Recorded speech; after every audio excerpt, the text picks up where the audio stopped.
नमस्कार मित्रांनो, तुमच्या सर्वांचं आपल्या लेक्चरमध्ये स्वागत आहे. आता बघा, या काही पुढच्या 7 लेक्चर्समध्ये आपण भूगोल आणि पर्यावरण ह्याचे जे राज्यसेवा आपल्या 2017 ते 23 मधल्या ज्या काही 7 परीक्षा आहेत, या 7 परीक्षांमधलं भूगोल आणि पर्यावरण याचा आपण PYQ ॲनालिसिस बघणार आहोत. जसं आपण हिस्ट्रीचं पाहिलं, जसं आपण सायन्सचं पाहिलं आहे, त्याच दृष्टीने आपण बघणार. हिस्ट्रीचा पॉईंट ऑफ व्ह्यू आपला कम्प्लिटली होता की पूर्ण घटक कव्हर करायचा.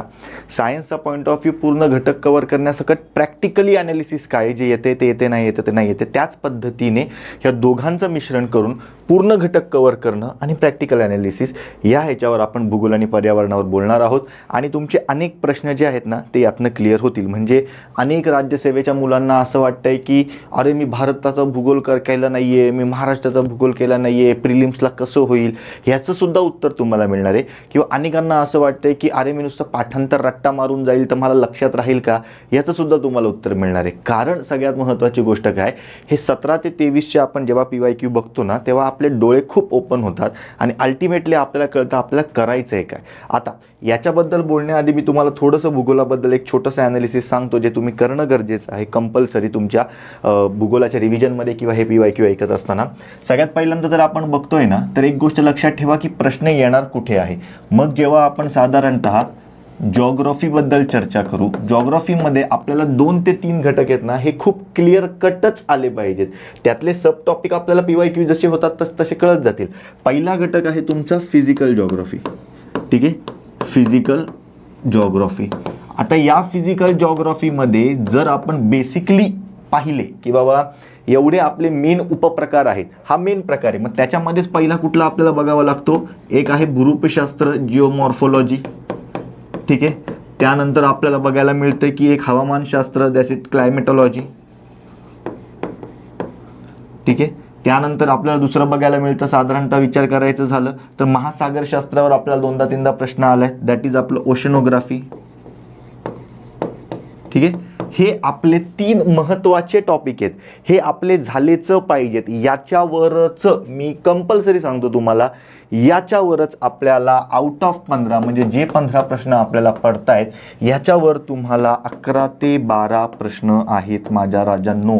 Compulsory, this is your basic stuff. हे तुम्हाला जमलंच पाहिजे, हे तुमचं झालंच पाहिजे. ह्याच्यानंतर पुढे कुठेही जा, का कसं मी सांगतोय म्हणून नाही, आपण लगेच दाखवून देणार आहोत, त्या पद्धतीने आपल्याला बघायचं आहे. दुसरा जेव्हा आपण घटक इथे बघू, जेव्हा आपण भूगोलाची चर्चा करतोय तेव्हा दुसरा घटक इथे आपण बघतोय ना, तेव्हा तो आपल्याला बघायला मिळतोय डेमोग्राफीचा. कशाचा? डेमोग्राफी, ज्याला तुम्ही समजा आता लोकसंख्याशास्त्र वगैरे टेक्निकली आपण म्हणतोय. मग डेमोग्राफीमध्ये बघत असताना आयोगाचं जेव्हा आपण राज्यसेवेचा विचार करतोय तेव्हा सरसकट पहिला घटक आपल्याला बघायला मिळतो मेन टॉपिक म्हणजे मेन सब टॉपिकमध्ये. तर तो आपल्याला बघायला मिळतोय की वेगवेगळी जी काही तत्व आहेत, ठीक आहे, वेगवेगळी जी काही एक प्रकारे थिअरम्स आहेत, ठीक आहे, किंवा एक प्रकारे वेगवेगळी जी काही आपण केलेले स्टेजेस आहेत लोकसंख्याशास्त्राचे, वेगवेगळे म्हणजे ते पिरॅमिड्स काय, हे काय, ते काय, संकल्पना, कन्सेप्च्युअल गोष्टी आपल्याला इथे मोठ्या प्रमाणामध्ये येतात. त्यानंतर टप्प्यांचा इथे मी मगाशी उल्लेख केला. डेमोग्राफीमध्ये जे लोकसंख्याशास्त्राचे टप्पे आहेत त्या टप्प्यांचा सुद्धा उल्लेख येतो. पहिल्या टप्प्यात काय होतं, मृत्यूदर काय, जन्मदर काय, दुसऱ्या काय, तिसऱ्या काय, सोबतच ते टप्पे भारताशी कसे रिलेटेड आहेत, सोबतच ते टप्पे महाराष्ट्राशी कसे रिलेटेड आहेत, हे आपल्याला इथे बघायला येतं. आणि सगळ्यात महत्त्वाची गोष्ट, ह्याच्यावरच एक इकॉनॉमिकल ॲस्पेक्टने सुद्धा प्रश्न येतो, तो सुद्धा आपल्याला बघून घ्यायचा आहे. तो म्हणजेच काय की भविष्यामधले जे काही आपण भारताच्या बाबतीमध्ये किंवा महाराष्ट्राच्या बाबतीमध्ये घोषणा केलेल्या आहेत, जे काही एक प्रकारे पुढच्या गोष्टी आहेत, म्हणजे भविष्यातल्या 2026 पर्यंत काय होईल, 2034 पर्यंत काय होईल, हा सगळा डिव्हिडंड जो काय आहे तो आपल्याला इथे बघून घ्यायचा आहे. त्यामुळे ती टप्पे आपल्याला इथे येतात. आणि त्यानंतर सगळ्यात महत्त्वाची गोष्ट म्हणजेच काय की जे आपलं युज्युअली असतो पाठांतराचा घटक, तो म्हणजेच आपला एक प्रकारे कुठला, तर जी काही आकडेवारी असते ती, हे आपल्याला बघायचं आहे. ह्याच्यावर नाही म्हटलं तरी आपले 1 ते 2 प्रश्न येतात. फिजिकल जॉग्राफी 11 ते 12, डेमोग्राफी 1 ते 2, इथपर्यंत तुम्ही पोचलात. आता त्यानंतर आपला तिसरा ॲस्पेक्ट जो आपल्याला बघायला मिळतोय, तो जो भूगोलाच्या बाबतीमध्ये नेहमी आपल्याला विचारला जातो, तो असतो इंडिया आणि महाराष्ट्र.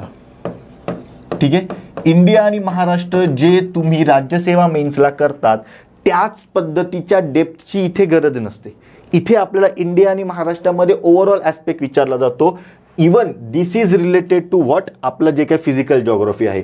म्हणजेच जेव्हा आपण बघूया तेव्हा आपल्याला काय काय प्रश्न येतो इंडिया आणि महाराष्ट्रावर. तर सगळ्यात पहिला तर जी काही आपली रचना आहे ती, म्हणजे समजा डेक्कनच्या पठाराची निर्मितीवर एकदा प्रश्न आला आहे, हिमालयाच्या बाबतीमध्ये समजा निर्मितीवर नाही आला आहे पण हिमालयाच्या बायोडायव्हर्सिटीच्या बाबतीमधला एकदा प्रश्न आलेला आहे, किंवा आपण असं म्हणूया की पश्चिम घाटांवर एकदा प्रश्न आलेला आहे, ठीक आहे, किंवा एकदा आपल्या अरवली वगैरे ह्या साईडला प्रश्न आला आहे, विंध्य पर्वतांवर प्रश्न आला आहे, सह्याद्रीवर प्रश्न आला आहे, तो भाग झाला तुमचा. दुसरा घटक इथे आपल्याला बघायला मिळतो ज्या काही आपल्या नद्या आहेत त्या. मग नद्यांच्या बाबतीमध्ये सांगायचं झालं तर आपल्या पुन्हा त्याच गंगेच्या उपनद्या, या उपनद्यांमध्येच टेक्निकली यमुना सुद्धा येते. त्यानंतर दुसरी म्हणजेच आपली सिंधू, तिच्या उपनद्या, मग तिचं ते झेलम, चिनाब, रावी, बियास, सतलज हे तर सगळ्याला माहिती आहे जगाला. पुढचं काय तिकडचं ते ठीक आहे, ते श्लोक, गिलगिट हे आपल्याला बघून घ्यायचं असतं. त्यानंतर इथे काय असते आपली ब्रह्मपुत्रा. मग ब्रह्मपुत्रा, मग तिला आसाममध्ये काय, अरुणाचल प्रदेशमध्ये काय, किंवा ते मेघना कधी म्हणतात, पद्मा कधी म्हणतात, गंगा आणि तिचा संगम कसा होतो तो भाग.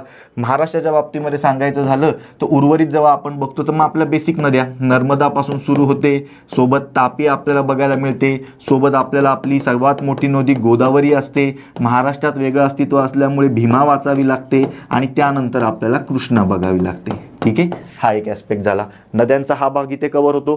सोबतच आपल्याला काय बघायला मिळतं, नद्यांनंतर काय असतात, डोंगर रांगा.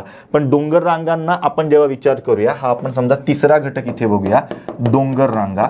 या डोंगर रांगांमध्ये पुन्हा एकदा आपल्याला जो प्रश्न येतोय, जो एकदा दोनदाच येतोय, तो साधारणतः कसा असतो, एक पर्वत रांगांचा असतो. पर्वत रांगांचा विचार केल्यावर आपल्याला हिमालय बघावं लागतं. ठीक आहे, सोबतच आपल्याला काय बघायला लागतं, एक प्रकारे सह्याद्री बघावा लागतो. हा एकदम डीपमध्ये ह्या दोन गोष्टी असतात. त्यानंतर जेव्हा आपण डोंगर रांगा यांचा विचार करतो तेव्हा आपल्याला काय काय बघावं लागतं, अरवली बघावं लागतं. ठीक आहे, त्यानंतर आपल्याला एक प्रकारे विंध्य पर्वत बघावा लागतो. ठीक आहे, थोडक्यात आपल्याला ते काय नॉर्थ ईस्टमधले गारो खासी जयंती आहे, काय टेकड्या, डोंगर रांगा, जो काय तिकडचा भाग आहे तो म्हणजे नॉर्थ ईस्टचा भाग बघितला जातो. त्यानंतर जेव्हा एक प्रकारे आपण असं म्हणूया डोंगर रांगांमध्येच जेव्हा आपण पठार टाकू तेव्हा मग सेंट्रल हायलँड काय आहे, ठीक आहे, म्हणजेच तो मेवाड, माळवा, त्यानंतर बुंदेलखंड, बागेलखंड, मैकल पर्वत, शिवणी टेकड्या हा भाग काय आहे तो. त्यानंतर जेव्हा आपण बघतोय तो साधारणतः एक प्रकारे आपला जेव्हा विचार कन्सिडर केला जातो सेंट्रल हायलँड नंतर आपण म्हणूया आपल्या दख्खनचं पठार बघावं लागतं. दख्खनच्या पठारामध्ये सुद्धा पुन्हा एकदा महाराष्ट्र पठार बघावं लागतं, तेलंगणा पठार बघावं लागतं, त्यानंतर एक प्रकारे कर्नाटक पठार बघावं लागतं. ह्याच्यावरचा घटक आहे. पठारांच्याच बाबतीत जेव्हा आपण बघतोय मग एक प्रकारे आपल्याला छोटा नागपूरचे पठार बघावं लागतं. ठीक आहे, त्यानंतर आपल्याला आपल्या ह्या आपण म्हणूया कुठल्या राजमहल टेकड्या बघाव्या लागतात. ठीक आहे, त्यानंतर आपल्याला जेव्हा पठार आणि डोंगर रांगा ह्या दोघांचाही क्रक्स आपल्याला जेव्हा येतो तेव्हा वेस्टर्न घाट, ठीक आहे, आणि एक प्रकारे ईस्टर्न घाट हे बघावे लागतात. वेस्टर्न घाट, ईस्टर्न घाट, डोंगर रांगा झाल्या. भारताच्या बाबतीमध्ये अजून एक चौथा ॲस्पेक्ट असा मी म्हणेन जो येतो तो भारताची रचना. इथे मी महाराष्ट्राची रचना असं स्पेसिफिकली नाही म्हणत कारण युजली भारताच्या रचनेवर प्रश्न आहे. मग त्याचं जो काही आपला भूभाग आहे तो, ठीक आहे, जी काही आपली बेटे आहेत ती, ठीक आहे, जी काही आपल्या सीमा आहेत त्या, ठीक आहे, जे काय आपला विस्तार आहे म्हणजे अक्षवृत्तीय, रेखावृत्तीय हा घटक येतो. आणि तुम्हाला सांगू हे एवढं सगळं जरी असलं ना, हे एवढं सगळं तरी ह्याच्यावर प्रश्न येत असताना आपल्याला किती प्रश्न येतात रे, तर हार्डली 0 ते 1 प्रश्न येतात, किंवा आपण म्हणूया 1 ते 2 प्रश्न येतात. म्हणजेच आपण जेव्हा बघतोय आपल्याला हे 3च ॲस्पेक्ट करणं इथे गरजेचं असतं. भूगोलाच्या बाबतीमध्ये उगाच नको ती रचना करत बसायचं, नको त्या डीपमध्ये जात बसायचं, ही गरज प्रिलिम्सच्या ह्या टॉपिकची नाही आहे. तुम्ही जेवढं ह्याच्यात डीपमध्ये जातात ना तेवढं तुम्ही जर ह्याच्यात आणि ह्याच्यात डीपमध्ये गेलात, स्पेशली ह्याच्यात तुम्हाला जवळजवळ हे 11-12 तर आहेच नो डाऊट, ह्याच्यातनं एखादा येणार आहे, ह्याच्यातनं एखादा येणार, तुम्ही 13पर्यंत कसेही भूगोलात पोचतात 15पैकी. मग जर आपण बघतोय आपल्याला ही बेसिक रचना इथे कळणं गरजेचं आहे. मेजरली आपला कल ह्याच्यावर पाहिजे, मग ह्याच्यावर पाहिजे, हे आपल्याला येतच आहे. आणि ह्याचं तुम्हाला एक मी कॅल्क्युलेशन दाखवतो. 2017चा पेपर घ्या, आपण प्रत्येक पेपरच्या आधी करणार आहोत की फिजिकल जॉग्राफीचे प्रश्न किती, महाराष्ट्र इंडियाचे प्रश्न किती. ठीक आहे, मग ह्या भागाने बघत असताना आपण बघूया एक एक गोष्ट. हां, ह्या आपल्या बॅचेस आहेत. आता आपला जसा कंटेंट स्ट्रॉंग आहे तसंच आपला मार्केटिंग गेमसुद्धा स्ट्रॉंग झालेला आहे किंवा होत आहे. मग त्या टप्प्यामध्ये आपण दणकून मार्केटिंग करणार, कारण आपण जर कंटेंट देतोय तर तो सर्वांपर्यंत पोहोचला पाहिजे. कारणची बॅच आहे राज्यसेवा आणि गट ब गटसाठी एकच आहे, तुम्ही करू शकता. सध्या राज्यसेवेपर्यंतचा आपण कव्हर करणार, त्याच बॅचमध्ये पुढचा कंटेंट ॲड होणार. ठीक आहे, जी के टुडे वगैरे वगैरे सगळ्या गोष्टी त्याच्यामध्ये कव्हर होत आहेत. ही आपली एन्शियंट मिडिवलची ही बॅच आहे.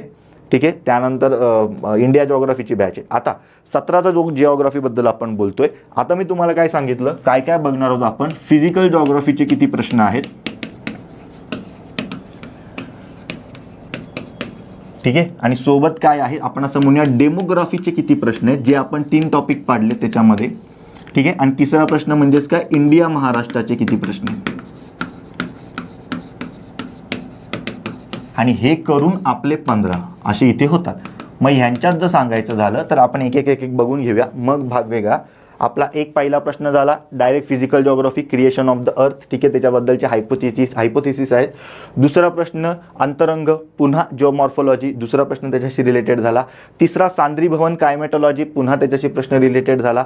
चौथा प्रश्न वसंत संपात, उन्हाळा आयन, हिवाळा आयन, शरद संपात, पुन्हा पृथ्वीच्या रोटेशनच्या बाबतीमधले चौथा प्रश्न फिजिकल जॉग्राफीचा.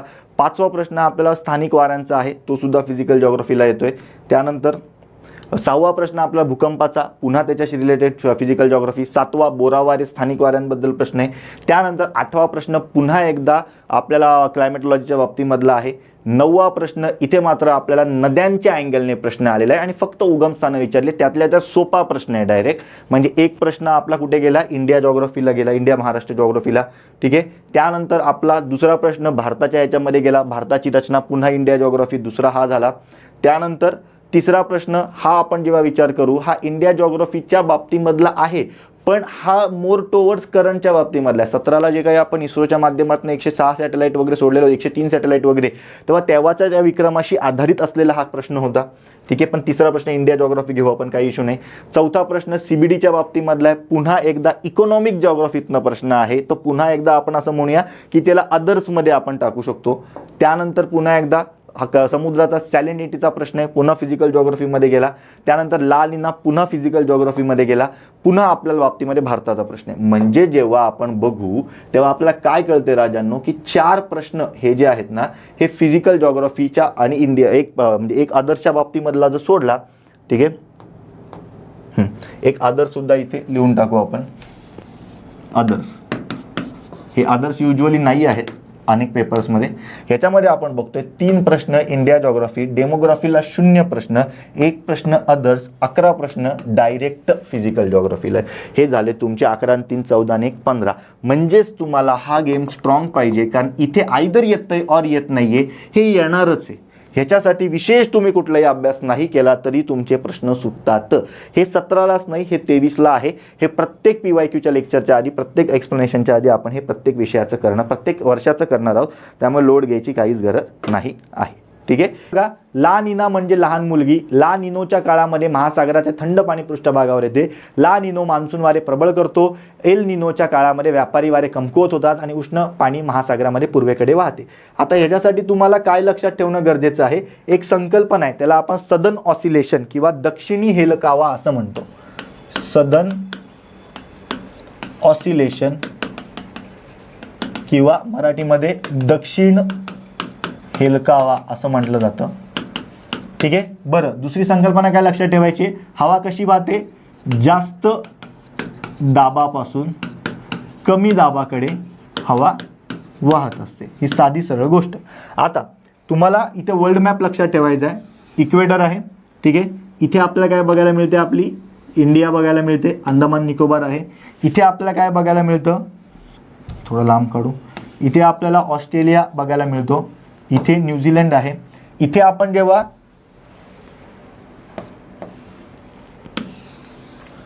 जगाचा विचार करतोय तेव्हा इथे आपल्याला काय बघायला मिळते, अमेरिका बघायला मिळतोय, दक्षिण अमेरिका. इथे एक देश आहे त्याचं नाव पेरू आहे. ठीक आहे, इथे ऑस्ट्रेलिया आहे. इथे आपली इंडिया. आपल्याकडे पाऊस पडावा याच्यासाठी आपल्याकडचे वारे असे यावे लागतील त्यांना. साधी सरळ गोष्ट आहे, नैऋत्य मोन्सून वारे. ठीक आहे. आता जगामध्ये परतीचा पाऊस आणि एक प्रकारे ईशान्येकडचा पाऊस याच्यातही फरक आहे. 2023ला त्याच संकल्पनेवर 2 प्रश्न आले. पण अनेकांना जर मी विचारलं आता परतीचा पाऊस आणि काय रिट्रेटिंग नॉर्थ ईस्ट मान्सून आणि रिट्रेटिंग मान्सून सेम आहे का, लोकांना कळतच नाही. हो म्हणतात ते. कसं काय सेम असेल, फरक आहे त्याच्यामध्ये, बघू आपण नंतरच्या ह्याच्यात. पण जेव्हा आपण ही संकल्पना इथे बघतोय, आपल्याकडे वारे इथे यावे लागतील, म्हणजेच इथे जास्त दाबाचा प्रेशर असेल, इथे कमी दाबाचा प्रेशर आहे. बरं, पाऊस पडतो तेव्हा हा जो काही ITCZ असतो, कमी दाबाचा पट्टा, हा इक्वेटरवरनं वरती जातो, हिमालयाकडे तो अडवला जातो. इकडनं इथे यायचं असेल तर इथे जास्त दाब लागेल, म्हणजेच इथे जास्त दाब लागेल. बरं, दाबाच्या बाबतीमध्ये जेव्हा आपण कन्सिडर करतो, जास्त दाब असतो तेव्हा आपल्याला काय बघायला मिळतं, एक प्रकारे कमी तापमान बघायला मिळतं. आणि जास्त म्हणजे कमी तापमान असेल तर आपल्याकडे काय बघायला मिळतं, जास्त दाब बघायला मिळतो. ठीक आहे. ही साधी सरळ गोष्ट आपण आजच्या डायग्राममध्ये बघतो. हा दक्षिणी हेलकाव आहे. आणि आपल्याकडे युजली जर आपण जॉग्राफिकली बघितलं ना, तर 3 वर्ष हा खूप चांगला पाऊस असतो. ठीक आहे. आणि 1 वर्ष आपल्याकडे मोठ्या प्रमाणामध्ये, 3 वर्षानंतर 1 वर्ष दुष्काळ बघायला मिळतो. पुन्हा 3 वर्ष पाऊस, पुन्हा 1 वर्ष दुष्काळ. ग्लोबल वॉर्मिंगमुळे आता ते 2-2 वर्ष झाले, तो भाग वेगळा. पण 3-1 हे आपलं बेसिक एक प्रकारे कल्चर आहे. आता आपल्याकडे काय आहे, एल निनो आणि ला निना हे आपल्याला बघायला मिळतात. एल निनो आणि ला निना आपल्याला बघायला मिळतात. ला निनाला मुलगी म्हणतात. एक गोष्ट लक्षात ठेवायची, काय, ला निना मुलगी, मुलगी शिकली प्रगती झाली, हे लक्षात इथे ठेवायचं. म्हणजेच काय, जेव्हा एल निनो असतो तेव्हा दुष्काळ असतो. ला निना म्हणजे जेव्हा मुलगी असते तेव्हा एक प्रकारे आपल्याकडे पाऊस पडतो. ठीक आहे. इथे दुष्काळ असतो. इथे काय कन्सिडर करतोय आपण, पुन्हा एकदा एल निनो म्हणजे ख्रिस्ताचा मुलगा. ह्याला ख्रिस्ताचा मुलगा का म्हणतात, कारण इकडे एक प्रकारे विरुद्ध परिस्थिती निर्माण होते क्रिसमसच्या काळामध्ये, म्हणून त्याला ख्रिस्ताचा मुलगा म्हणतात. ला निना काय आहे, उलटी म्हणजे मुलगी कन्सिडर केली जाते. हे नॉर्मल असतं. मग आता दुष्काळात काय होणार आहे, इथे येणारे वारे कसे असणार आहेत, कमी असणार आहेत. मग अशा वेळेस इथे आपण असं म्हणूया, जास्त दाबाचं प्रेशर निर्माण होतं आणि अल्टिमेटली इथे जाण्याऐवजी इथे आपल्याला कमी दाबाचं प्रेशर निर्माण होतं. हे सगळे वारे या साईडला जात असतात. युजली काय आहे, आपण ऑस्ट्रेलियाचा पण भाग सोडूया, आपण फक्त पेरू आणि भारत एवढंच लक्षात ठेवूया, किंवा दक्षिण हेलकावा ॲटलिस्ट या दोघांमध्येच होतो. आणि मग पृथ्वी फिरते पश्चिमेकडून पूर्वेकडे, म्हणून हे वारे असे येतात. मग या दोघांमध्ये विचार करायचा झाला तर जेव्हा ला निना परिस्थिती असते, 3 वर्षाचा आपल्याकडे पाऊस असतो, तेव्हा इथे जास्त दाबाचा प्रेशर असतो, इथे कमी दाबाचा एक प्रकारे बेल्ट असतो. इकडनं वारे इथे येतात, हेच पुढे ढकलले जातात, पाऊस पडतो. दॅट इज ला निना. ह्याच्या विपरीत काय होतं, 3 वर्षातनं नंतर एकदा काय होत असतं सर्वसाधारणपणे, इथे युजली जास्त दाबाचा प्रेशर आहे, म्हणजे तापमान कसं असणार आहे, कमी असणार आहे. इथे जास्त तापमान येतं आणि इथे कमी दाबाचा प्रेशर निर्माण होतो. मग इकडे जास्त दाबाचा प्रेशर असतो, इकडून इकडे हवा येण्याची ऐवजी इकडून इकडे जाते. आणि अल्टिमेटली आपण काय म्हणतो, मग साधारणतः हे क्रिसमसच्या काळामध्ये होतं, याला एल निनो म्हणतो. आणि हवा इकडनं तिकडे जाते. इकडनं हवा तिकडे गेली तर असं होणार नाही ना, इकडची हवा बंदच झाली, थोड्याफार प्रमाणामध्ये हवा इकडे येते, मग ती पृथ्वीच्या रोटेशनमुळे ती पुन्हा फिरून आपल्याकडे येते. पण अल्टिमेटली हे जे काही व्यापारी वारे असतात हे साधारणतः कमकुवत होतात. मग ही परिस्थिती दुष्काळाला रिस्पॉन्सिबल असते. मग तो काय असतो, एल निनो असतो. ही बेसिक सदर्न ऑसिलेशनची 2 मिनिटात सांगायची संकल्पना. आता बघा, ला निनो म्हणजे मुलगी, ठीक आहे, बरोबर आहे. एल निनो ला निना, टेक्निकली ला निना असतं ते. ठीक आहे. ला निनोमुळे मान्सून वारे प्रबळ होतात, यस बरोबर. आता अ बरोबर आहे आणि क बरोबर आहे. अ आणि क बरोबर असलेला ऑप्शन ठेवा, बाकी सर्व सोडून द्या. एल निनोच्या काळामध्ये व्यापारी वारे कमकुवत होतात आणि उष्ण पाणी महासागरांमध्ये पूर्वेकडे वाहते. ऑब्व्हियसली व्यापारी वारे म्हणजे आपल्याकडे येणारे वारे कमकुवत होतात. म्हणजेच टेक्निकली इकडे आता वारे काही पाणी सुद्धा वाहून घेत असतात, भरती ओटी त्या इश्यूनी सुद्धा होत असते आणि पाणी महासागरांमध्ये पूर्वेकडे वाहते. साधी सरळ गोष्ट आहे, ऑस्ट्रेलियाला एक प्रकारे इकडे जेव्हा अमेरिकेतनं वारे येतात तेव्हा ते पश्चिमेला वाहतात. ठीक आहे. मग हे काय झालं, ला निना झाला. इथे पाऊस चांगला आहे, पण इथे एल निनो त्यांनी विचारले, म्हणजे आपल्याकडे दुष्काळ आहे, म्हणजे आपल्याकडे वारेच येत नाही, म्हणजे वारे ऑस्ट्रेलियाकडनं अमेरिकेकडे जातात, म्हणजे ते पूर्वेकडे जातात. हेच तुम्हाला विचारले. तुमचे अ ब क ड वरीलपैकी सर्व हे उत्तर पाहिजे. संकल्पना या पद्धतीने समजून घ्यायची. प्रश्न आपल्याला या पद्धतीने येणार, हे तुम्हाला बेसिक माहिती असणं गरजेचं आहे. ह्याला आपण काय म्हणत असतो, सदर्न ऑसिलेशन म्हणत असतो. प्रकार आपल्याला इथे सांगितलेले होते आयोगाने, ही व्याख्या, ह्या डायग्राम्स बघायच्या. अगेन हा जेव्हा पेपर होता, मी का सांगतोय तुम्हाला लेजिटिमेट पुस्तक किंवा लेजिटिमेट पुस्तकातनं शिकवणारा शिक्षक तुम्हाला गरजेचा आहे, कारण आपल्याला त्यावेळेसच्या अनेक पुस्तकांमध्ये ह्याचा उल्लेखही नव्हता. सौदी सरांच्याच पुस्तकामध्ये ह्या डायग्राम तेव्हापासून आहे आजपर्यंत. ठीक आहे, पुढे विषुववृत्तापासून ध्रुवाकडे वाहणाऱ्या ग्रहीय वाऱ्यांचा योग्य क्रम लावा. खूप सोपा शब्द आहे, खूप सोपा प्रश्न आहे. मी अनेकांना विचारत असतो ग्रहीय वारे म्हणजे कोणकोणते वारे, तर लक्षात ठेवा ह्या सर्वांना ग्रहीय वारे म्हणतात, कारण ते ग्रहाभोवती वाहतात. ओव्हरऑल 2 डायग्राम आपल्याला कळणं गरजेचं आहे. सगळ्यात पहिल्यांदा व्यापारी वारे असतात, अख्ख्या जगाला माहिती आहे. ठीक आहे, तुम्हाला काय विचारलं, विषुववृत्तापासून ध्रुवाकडे म्हणजे तुम्हाला असं जायचं आहे इक्वेटरपासून पोलकडे. ठीक आहे, मग जेव्हा आपण बघू पहिला ऑप्शन कट झाला, दुसरा ऑप्शन कट झाला. त्यानंतर पश्चिमी वारे असतात, कारण ध्रुवीय वारे हे ध्रुवाजवळ असतील, त्यामुळे तुमचा हाही ऑप्शन कट झाला. उत्तर तुमचं ऑप्शन क्रमांक इथे 2 टेक्निकली पाहिजे. मग जेव्हा आपण ह्याच्याकडे बघतो तेव्हा आपल्याला काय काय लक्षात राहणं गरजेचं आहे, तर एक गोष्ट मी लक्षात ठेवायची, 2 डायग्राम, एक डायग्राम इथेच काढतो मी. ग्रहीय वाऱ्यांमध्ये पूर्वीय, पश्चिमीय, व्यापारी किंवा ध्रुवीय वारे ह्या सर्वांचा का समावेश होतो. ठीक आहे, आपण नीट काढण्याचा प्रयत्न करूया. ठीक आहे, ही जर आपली अर्थ आहे, ठीक आहे, हे जर आपलं इक्वेटर आहे, तर लक्षात ठेवायचं इक्वेटरचा जो काही घटक आहे, सदर्न हेमिस्फिअर आणि नॉर्थन हेमिस्फिअर, याच्यामधला घटक आहे ना, हा इथल्या इथे फिरणार आहे, हाय चान्सेस. हा जो घटक आहे हा सुद्धा इथल्या इथे फिरणार आहे. मग तुम्ही म्हणाल सर वारे तर असे तुम्ही काल शिकवलं मान्सूनमधनं असे येतात, मान्य ना, काही प्रमाणात ते वाहतात आणि जर तिकडे ती परिस्थिती असते तर. का असं होतं, कारण इथे मोठ्या प्रमाणात आपल्याला काय बघायला मिळतो, ITCZ बघायला मिळतो. हा थर वर जातो त्यामुळे हे वारे सुद्धा येतात, अदरवाईज हे वारे इथल्या इथे फिरत असतात. मग हे वारे इथल्या इथे फिरत असताना कोरिओलिस फोर्स बघायला मिळतं. बरं, कुठलेही वारे आपल्याकडनं इक्वेटरवरनं जर बघितलं तर त्याच्या पूर्व दिशेला जातात, म्हणजे हे वारे इथे जातात, हे वारे त्याच्या एक्झॅक्ट उलट्या दिशेने गेलेले बघायला मिळतात. म्हणजेच ध्रुवीय वारे म्हणजे कोणते, व्यापारी वारे सुद्धा आले, त्याला पूर्वीय वारे सुद्धा म्हणतात. त्या साईडनी मोठ्या प्रमाणात व्यापार व्हायचा म्हणून त्याला व्यापारी वारे म्हणतो. त्यानंतर एक प्रकारे पश्चिमी वारे, कारण तो मधला जो काही घटक आहे 25-35च्या बेल्टचा, आणि त्यानंतर पोलच्या रिजनचे वारे, हे सर्व एकच आपल्याला बघायला मिळतात. ध्रुवीय वाऱ्यांचे हे 3 घटक आहेत. त्यानंतर जी दुसरी आपल्याला डायग्राम बघायला मिळते, थांबा एक मिनिट, ती डायग्राम आपण काढूया, ती आपल्याला कळणं कंपल्सरी गरजेची आहे.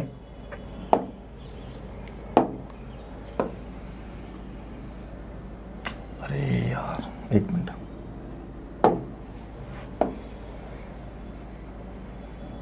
ठीक आहे, चलो, हे आपण काय म्हणतोय टेक्निकली आपलं अर्थ आहे. हा आपण काय कन्सिडर करूया, इक्वेटर कन्सिडर करूया. म्हणजेच हा कुठला बेल्ट आहे, तर एक प्रकारे इक्वेटरचा बेल्ट, आणि त्याच्या भोवती काय आहेत, 5 अंश उत्तर आणि 5 अंश दक्षिणेला कोण आहेत, ITCZ पट्टा आहे. काय आहे, ITCZ पट्टा, 5 अंश उत्तर 5 अंश दक्षिण.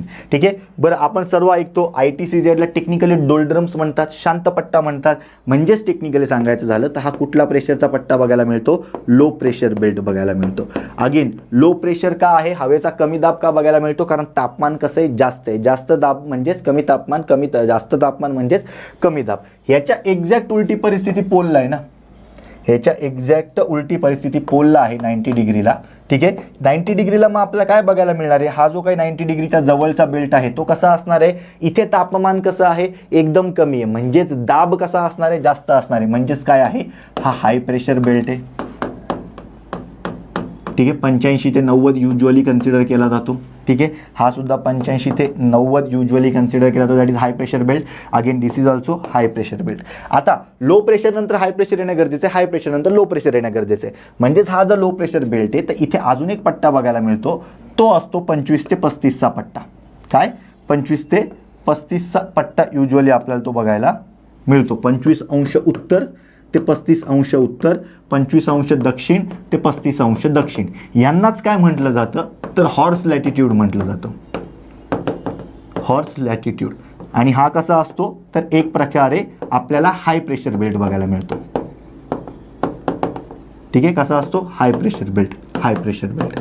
म्हणजेच इकडनं वारे कसे जातात, दुसऱ्या साईडला जातात, साधी सरळ गोष्ट आहे. आणि इकडनं वारे दुसऱ्या साईडला जात असल्यामुळे ते स्वतः तिकडे काही राहत नाही, त्यामुळे तिथे शुष्कपणा निर्माण होतो. आणि अल्टिमेटली त्या ठिकाणी आपल्याला याच बेल्टच्या दरम्यान ऑलमोस्ट सगळी कशी बघायला मिळतात, एक प्रकारे वाळवंट बघायला मिळतात. जगातील सर्व वाळवंट ऑलमोस्ट या रिजनला आहेत. प्लस जगातील सर्व वाळवंट हे एक प्रकारे आपल्या त्या कॉन्टिनेंटच्या नेहमी पश्चिमी साईडला आहेत, कारण पृथ्वी पश्चिमेकडनं पूर्वेकडे वाहते. वाहते. म्हणजे आता असं नाही लॉजिक लावायचं सर भारतीय द्वीपखंडाच्या पश्चिमेला आहे म्हणजेच ते इराण आणि इराकच्या पूर्वेला झालं, असं नाही. तो द्वीपखंड आहे, ती रचना आहे. तुम्ही गोबीचं वाळवंट घ्या, तुम्ही सहारा वाळवंट घ्या, मोठ्या प्रमाणात ते त्या साईडला आहे, वेस्टर्न साईडला आहे, ठीक आहे. किंवा तुम्ही मंगोलियाचं वाळवंट घ्या, किंवा तुम्ही एक प्रकारे पर्सचं वाळवंट घ्या, हे सगळं आपल्याला पश्चिमे साईडला बघायला एक प्रकारे मिळतं, कारण पश्चिमेकडून पूर्वेकडे वाहते. त्यानंतर पुढचा बेल्ट जो आपल्याला बघायला मिळतो ना, हा कसा आपल्याला बघायला मिळतो, पुन्हा एकदा 55 ते 65 मध्ये असतो. याला युजली आर्टिक बेल्ट किंवा अंटार्क्टिक बेल्ट असं सुद्धा कन्सिडर केलं जातं. हा कसा असतो 55 ते 65 अंश. आणि हा कसा आपल्याला बघायला मिळतो, लो प्रेशर बेल्ट बघायला मिळतो. लो प्रेशर बेल्ट बघायला मिळतो म्हणजे झालं की नाही तुमचं एक प्रकारे. हा कुठला आहे, मी एक प्रकारे हे करतो लो प्रेशर बेल्टला, ठीक आहे. लो प्रेशर बेल्टला अगेन सॉरी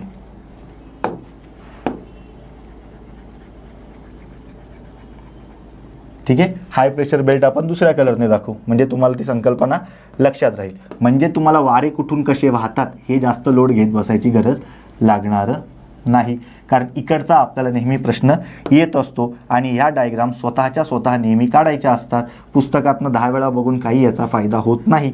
आपल्याला दिशाच आठवल्या नाही आग्नेयाकडनं वायव्येकडे का वायव्येकडनं आग्नेयाकडे, तर आपला गेम होणारच आहे. आणि जसं स्वतः मेल्यावर स्वर्ग होतं तसा स्वतः मेल्यावरच अभ्यास होतो, ठीक आहे. High pressure low pressure belt बघायला मिळतो. आता ही एक डायग्राम आपल्यासमोर ठेवायची. आपल्याला एवढं एक गोष्ट माहिती आहे की वारे कसे नेहमी वाहतात, तर एक प्रकारे लक्षात ठेवायचं, वारे वाहतात आपले हाय प्रेशरपासून लो प्रेशरकडे. म्हणजेच इकडनं वारे कसे वाहणार आहेत या साईडला, इकडनं वारे कसे वाहणार आहेत या साईडला. बरं, आता इथे जो मी मगाशी सांगितलेला घटक आपल्याला बघायला मिळतो, वारे नेहमी कसे वाहतात तर इक्वेटरपासून पूर्वेकडे वाहत असतात, ठीक आहे. म्हणजेच जेव्हा आपण ह्या बेल्टचा विचार करू तेव्हा आपल्याला एक गोष्ट लक्षात ठेवणं गरजेचं आहे. एकच मिनटं.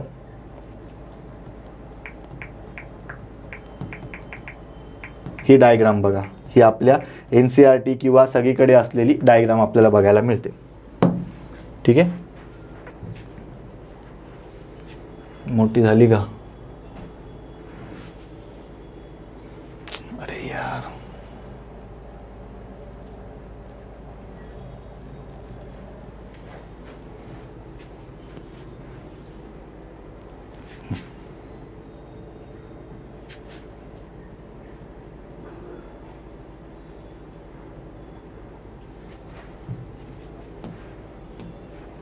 ठीक आहे, ती पण आपण इथे बाजूलाच ऍड करूया.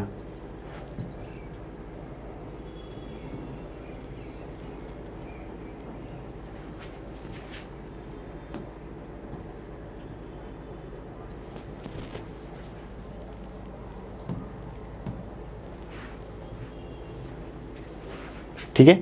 आता इकडे काय दिसतंय आपल्याला बघा, वारे कसे वाहतात टेक्निकली सांगायचं झालं तर आपल्याकडनं पूर्व दिशेला वाहत आहेत. हा लो प्रेशर बेल्ट, सब ट्रॉपिकल हाय प्रेशर बेल्ट, सब पोलार लो प्रेशर बेल्ट आणि पोलार हाय ट्रॉपिकल बेल्ट किंवा पोलार एक प्रकारे हाय प्रेशर बेल्ट यांची दिशा सुद्धा आपल्याला कशी बघायला मिळणार आहे त्या दिशेच्या पूर्व दिशेला. त्यामुळे हे आणि आधीची जी डायग्राम आपण टेक्निकली बघितली ध्रुवीय वारे म्हणजे कुठले हे आपल्याला डॉट माहिती असणं गरजेचं आहे. आणि खास करून हे स्वतः जेव्हा एकदा तुम्ही बघाल तेव्हा तुम्हाला बेटर फरक पडतो. आणि अल्टिमेटली हे अंश लक्षात ठेवायचे. याला आपण टेक्निकली काय म्हणतो, ITCZ.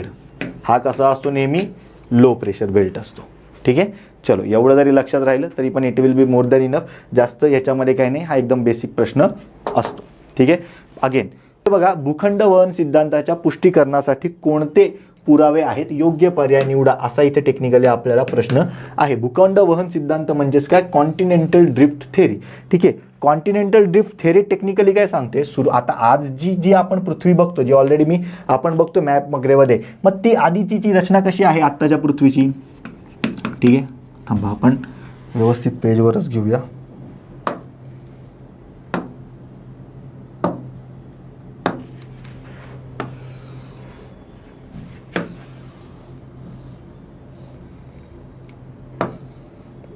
ठीक आहे. ही आपण टेक्निकली काय बघतोय, आत्ताची रचना आणि ही आधीची रचना म्हणजे एकदम सुरुवातीची, ठीक आहे, असं आपण म्हणूया. कारण ही आपल्याला कशासाठी लक्षात ठेवणं गरजेचं आहे, कॉन्टिनेंटल ड्रिफ्ट थिअरीसाठी, ठीक आहे. आता आपण काय बघतोय, जसं मी आपण मागच्या ह्याच्यामध्ये काढलं आपल्या नकाशामध्ये, इथे आपल्याकडे इंडिया आहे, ठीक आहे. इथे इथे आपल्याकडे इंडिया आहे, इथे कुठेतरी आपल्याला चायना रशियाचा रिजन आहे, इथे जपान आहे, इथे पुन्हा जातो तो युरोपपर्यंतचा रिजन आहे, इकडे आपल्याला ग्रीनलँड वगैरे रिजन आहे, सॉरी आपल्याला इथे टेक्निकली ब्रिटन वगैरेचा रिजन बघायला मिळतो, इथे फिनलँड वगैरेचा रिजन आहे, इथे ग्रीनलँडचा रिजन आहे, इथे कॅनडाचा रिजन आहे, इथे अमेरिका, पुन्हा खालचा अमेरिकेला जोडणारा भाग, इथं दक्षिण अमेरिकेचा रिजन आहे, इथे एक प्रकारे पॅरिस फ्रान्स म्हणजे आपलं फ्रान्स पोर्तुगालचा रिजन आहे, इथे आपण एक प्रकारे असं म्हणूया की आपल्या इंडियाचाच एक्सटेंड म्हणजे या साईडचा असं म्हणजे इराण अफगाणिस्तान इकडचा हा रिजन आहे, परत इकडे युरोपचा रिजन आहे, इटली वगैरे, मग इथे आल्प्स पर्वत बघितल्यानंतर पुन्हा आपल्याला एक प्रकारे इथे आफ्रिकेचा रिजन बघायला मिळतो, त्यानंतर इथे ऑस्ट्रेलिया आहे, इथे न्यूझीलंड आहे, ठीक आहे, पापुआ न्यू गिनी वगैरे हा जो बेल्ट आहे इकडचा जो बेल्ट आहे, हे आत्ताची रचना आहे. पण कॉन्टिनेंटल ड्रिफ्ट थेरी आपल्याला काय सांगते, सुरुवातीला आपल्याकडे काय होतं तर साधारणतः आपल्याला इथे बघायला मिळतं सुरुवातीला एकच मोठा खंड होता असं ते म्हणतात, ज्या खंडाचं नाव त्यांनी दिलेलं आहे पॅन्जिया. हा आपल्याला मेन्सला अनेकदा आलेला प्रश्न आहे. काय म्हणतात ते खंडाचं नाव त्यांनी काय दिलेलं आहे, एक प्रकारे पॅन्जिया. हा सुपर कॉन्टिनेंट म्हणून ओळखला जात होता. काय हा सुपर कॉन्टिनेंट, एकच सुपर कॉन्टिनेंट होता असं त्यांनी वेळोवेळी म्हटलेलं आहे. त्यानंतर त्याच्या बाजूला जो काही एक प्रकारे महासागर होता त्याला त्यांनी मेगा ओशन असं नाव दिलेलं आहे, किंवा मेगा ओशन त्याला असं आपण म्हणतो, आणि त्याला त्यांनी पॅन्थालिसा असं नाव दिलेलं आहे. काय पॅन्थालिसा असं नाव दिलेलं आहे. काय पॅन्थालिसा, पुढे पॅन्थालिसा हा सगळा रिजन पॅन्थालिसाच आहे, आणि त्याच्यामध्ये पॅन्जिया हा सुपर कॉन्टिनेंट आहे असं म्हटलं गेलेलं आहे. त्यानंतर ते असं काय म्हणतात, किंवा त्यानंतर ह्याच एक प्रकारे थेरीला जेव्हा आपण बघतो तेव्हा आपल्याला तिसरी संकल्पना इथे काय बघायला मिळते, त्यांनी असं काय सांगितलेलं आहे की त्याच्यानुसार ही थेरी आपल्याला वेगळी बघायला मिळते, की ते म्हणतात काळानुसार 2 ते 3 गोष्टींमुळे, त्या 2 ते 3 गोष्टी कुठल्या ते पण आपण बघूया, पण त्या 2 ते 3 गोष्टींमुळे युजली काय झालेलं आहे की एक प्रकारे पृथ्वीचा जो रचना आत्ताचा आकार आहे तो आत्ताचा आकार तयार होत गेला असं त्यांनी सांगितलंय. हा आत्ताचा आकार तयार होत गेला, आणि तो तयार होण्याआधी या सुपर कॉन्टिनेंटचे 2 भाग पडले असं त्यांनी सांगितलेलं आहे. त्याच्यातला एक भाग हा टेक्निकली आपल्याला काय बघायला मिळतो, हा एक प्रकारे जो उत्तरेकडचा भाग होता त्याला त्यांनी लॉरेशिया असं नाव दिलेलं आहे, आणि जो दक्षिणेकडचा भाग होता ह्याला त्यांनी एक प्रकारे म्हणायचं झालं तो गोंडवाना लँड असं नाव दिलेलं आपल्याला बघायला मिळतं. आणि मग त्यांनी अजून एक संकल्पना मांडली की ह्यांच्या मधला जो भाग आहे, हा जो मधला भाग आहे सगळा नाही, हा जो मधला भाग ह्याला त्यांनी टेन्थिस समुद्र असं नाव दिलेलं आपल्याला बघायला मिळतं. म्हणजे सांगायचं तात्पर्य काय, या पॅन्जियाचं सुपर कॉन्टिनेंटचं रूपांतर 2 ह्याच्यामध्ये झालं, लॉरेशिया आणि गोंडवाना लँड. त्याच्यामध्ये 33 समुद्र निर्माण झाला. पॅन्थालिसा तो ऑलरेडी होता पण तो महासागर होता, हा आपल्याला समुद्र बघायला मिळतो. म्हणजेच या समुद्रामुळे हे 2 तुकडे झाले, किंवा ह्या 2 तुकड्यांमुळे हा समुद्र निर्माण झाला. युजली तुकड्यांमुळे समुद्र निर्माण झाला, किंवा तेच पाणी टेक्निकली इकडेच पॅन्थालिसाचं 33 समुद्रामध्ये आपल्याला आलेलं बघायला मिळतं. ही सिच्युएशन झाली, आणि हे होण्यास कधी सुरुवात झाली तर 200 मिलियन वर्षांपूर्वी ही एक प्रकारे होण्यास सुरुवात झाली असं म्हटलं जाते. म्हणजे हा जो काही पॅन्जिया होता याचं रूपांतर एक प्रकारे असं होऊन आत्ताचं जग निर्माण होण्यासाठी 200 मिलियन वर्षांपूर्वी हा एक प्रकारे काय म्हणूया आपण त्याला फरक व्हायला, किंवा आपण कन्सिडर करायचं झालं तर एक प्रकारे हा विलगीकरण व्हायला सुरुवात झाली. आणि हे विलगीकरण करत असता असता एक प्रकारे एवढ्या त्या गोष्टी वेगळ्या होत गेल्या तर साधारणतः आजच्या जगाची निर्मिती झाली असं त्यांनी आपल्या थेअरीमध्ये सांगितलेलं आहे. आणि ही थेअरी प्रूव्ह करण्यासाठी ते काय काय आपल्याला सांगतात की त्यांचं असं म्हणणं आहे की ते सुद्धा आपण वेगळ्या ह्याच्यामध्ये बघूया, की सगळ्यात पहिला ते पुरावा का देतात, काय देतात हे आपल्याला माहिती असणं गरजेचं आहे. बरं, ही थेअरी मांडणारे कोण आहेत तर अल्फ्रेड वेबर आपल्याला बघायला मिळतात. त्यांनी ही थिअरी 1922ला मांडलेली बघायला मिळते. ओरिजिनली ही थिअरी एक प्रकारे सांगायचं झालं तर अब्राहम ऑर्टेलियस यांनी 1596ला मांडलेली होती, पण एक रचना देऊन, फ्रेमवर्क देऊन प्रॉपर अशी थिअरी डायग्राम वगैरेच्या माध्यमातून विथ बेसिक ॲझम्पशनचे पुरावे, मी नीट शब्द वापरतोय, बेसिक ॲझम्पशनचे पुरावे देऊन ही थिअरी कोणी मांडली 1912ला अल्फ्रेड वेबर यांनी मांडलेली बघायला मिळते. आणि मग त्यांनी टेक्निकली असं सांगितलं की कुठल्या कुठल्या गोष्टी आहेत की ज्यामुळे हे एक प्रकारे विलगीकरण व्हायला सुरुवात झाली, तर ते काय असं म्हणतात. त्यांनी 3 कारणं दिली. सगळ्यात पहिलं त्यांनी कारण दिलं टायडल फोर्सेस. सगळ्यात त्यांनी पहिलं कारण दिलेलं बघायला मिळतात टायडल फोर्सेस, किंवा एक प्रकारे असं म्हणूया की पोल फोर्सेस, की ज्या माध्यमातून रोटेशन ऑफ द अर्थ हे मोठ्या प्रमाणात होतं आणि ती गोष्ट निर्माण होते. दुसरं त्यांनी आपल्याला कारण इथे दिलेलं बघायला मिळतं की एक प्रकारे शेप ऑफ अर्थ. काय शेप ऑफ अर्थ. जो अर्थचा आपला एक जिओलॉइड शेप आहे ते फिरत असता असता एक प्रकारे ही जी काही रचना तयार झाली, पृथ्वी कशी फिरते, वेस्ट पासून ईस्ट पर्यंत फिरते, ह्यामुळे हे जो काही पॅन्जियाचा एक संघ घटक होता ह्याचे तुकडे पडत गेले, हा लांब लांब तयार झाला आणि अल्टिमेटली तिसरं त्यांनी खास करून भर दिलेला होता कोरिओलिस फोर्सला. ठीक आहे, पण युजली तुम्हाला पुस्तकांमध्ये ह्याच दोघांचा उल्लेख बघायला मिळेल. ठीक आहे, हे सुद्धा इकडे कुठेतरी येतं, पण याच्यावर त्यांनी जास्त भर दिलेला होता. आणि अल्टिमेटली त्यांनी असं म्हटलं की ह्या 3 कारणांमुळे आपल्याला आपलं आजचं जग निर्माण झालं, हे आपण इथे कन्सिडर करतोय. मग हे आजचं जग निर्माण झाल्यानंतर त्यांनी काय केलं, बरं हे सगळं करत असताना त्यांना कुठले असे शास्त्रीय पुरावे सापडलेत का? नाही, हे पुरावे मेजरली कशावर बिलीव्ह करताय तर ॲझम्पशन बेसिसवर आहेत. ठीक आहे, ॲझम्पशन्स बेसिसवर हे आपल्याला पुरावे बघायला मिळतात. आणि युजली सायन्समध्ये किंवा जॉग्राफी किंवा सुद्धा एक सायन्सचा भाग आहे, तिथे ॲझम्पशन्सला एवढी व्हॅल्यू नव्हते आणि म्हणून ही थिअरी एक प्रकारे कमकुवत आहे असं सुद्धा नंतर मांडलं गेलं. आणि मग ते कशामुळे मांडलं गेलं की ह्याच्यापेक्षा बेटर, कॉन्टिनेंटल ड्रिफ्ट थिअरीपेक्षा बेटर एक नवीन थिअरी आली जी सायंटिफिकली सुद्धा प्रूव्ह करत होती, ती म्हणजे आहे आपली प्लेट टेक्टोनिक थिअरी. आणि मग सद्यस्थितीमध्ये ह्या थिअरीला व्हॅल्यू दिली जाते किंवा ही थिअरी जगत मान्य आहे. परंतु जर सांगायचं झालं ह्याचा मूळ सुद्धा आपल्याला कुठेतरी इथे बघायला मिळतो. मग अशा वेळेस त्यांनी काय काय सांगितलं की कुठली कुठली कारणं आहेत की ज्याच्यामुळे असं वाटतं की हा बाबा कॉन्टिनेंटल ड्रिफ्ट थिअरी झालेली असेल, तर त्यांनी आपल्याला कारणं दिली. पहिलं कारण ते आपल्याला सर्वसाधारणपणे देत आहेत की rocks of the same age across the ocean.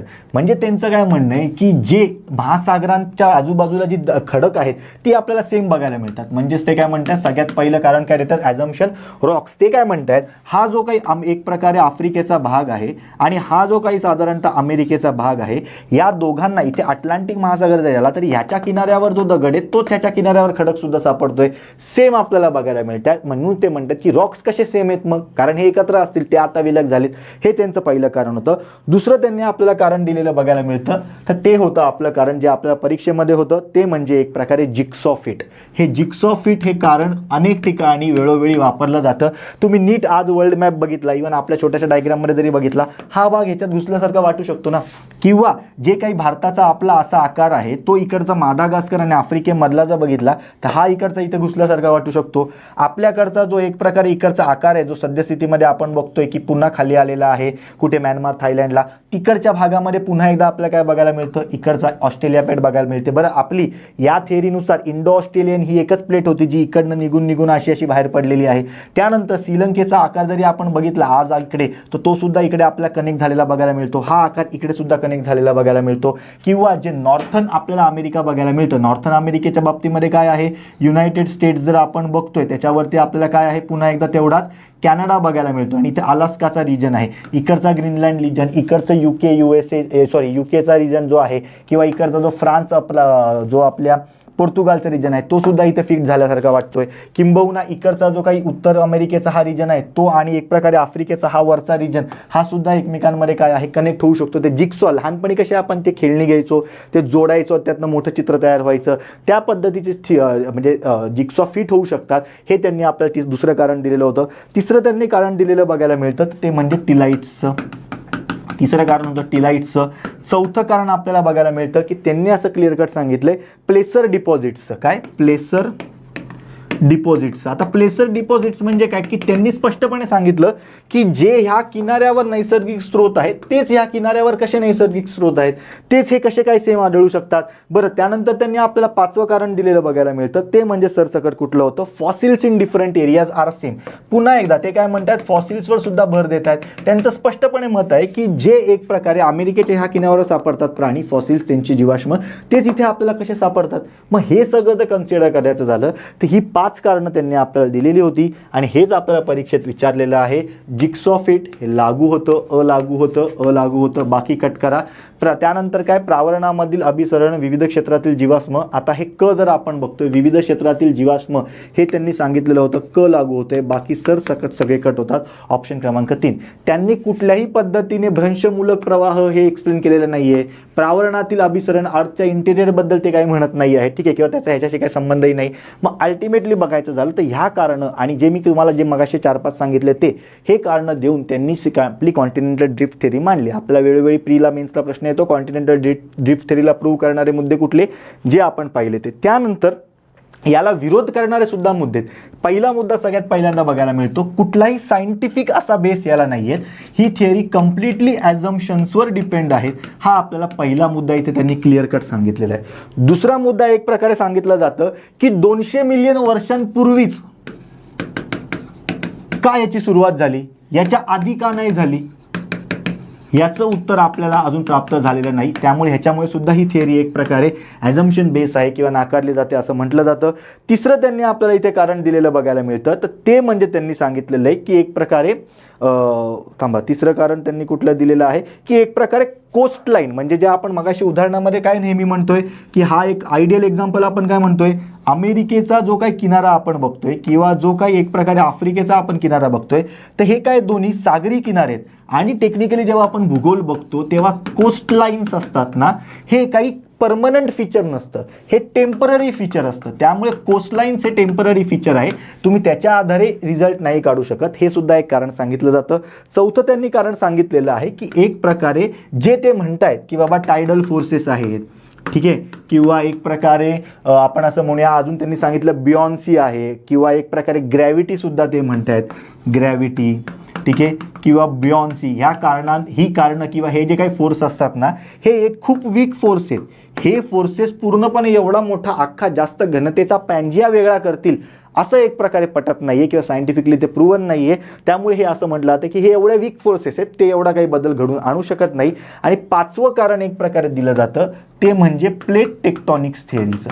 मग हे प्लेट टेक्टॉनिक्स थिअरीचं एक प्रकारे कारण जे आहे, ही थिअरी जी आहे ही एक प्रकारे सायंटिफिकली आपल्याला खूप सारे काय देत असते, पुरावे देत असते. आणि ही थिअरी एक प्रकारे मान्य झाल्यामुळे भूखंड वन सिद्धांत जो काही आहे हा एक प्रकारे नाकारला गेलेला आपल्याला बघायला मिळतो किंवा ॲझम्पशन बेस आहे असं बघायला मिळतो. पण प्लेट टेक्टॉनिक थिअरी ही सुद्धा अल्टिमेटली कन्सिडर करायची झाली तर आपल्या कॉन्टिनेंटल ड्रिफ्ट थिअरीशीच बिलॉंग करते किंवा त्याच्याशीच एक प्रकारे काय आहे रिलेटेड किंवा त्याच्यावर एक प्रकारे आधारित आपल्याला बघायला मिळते.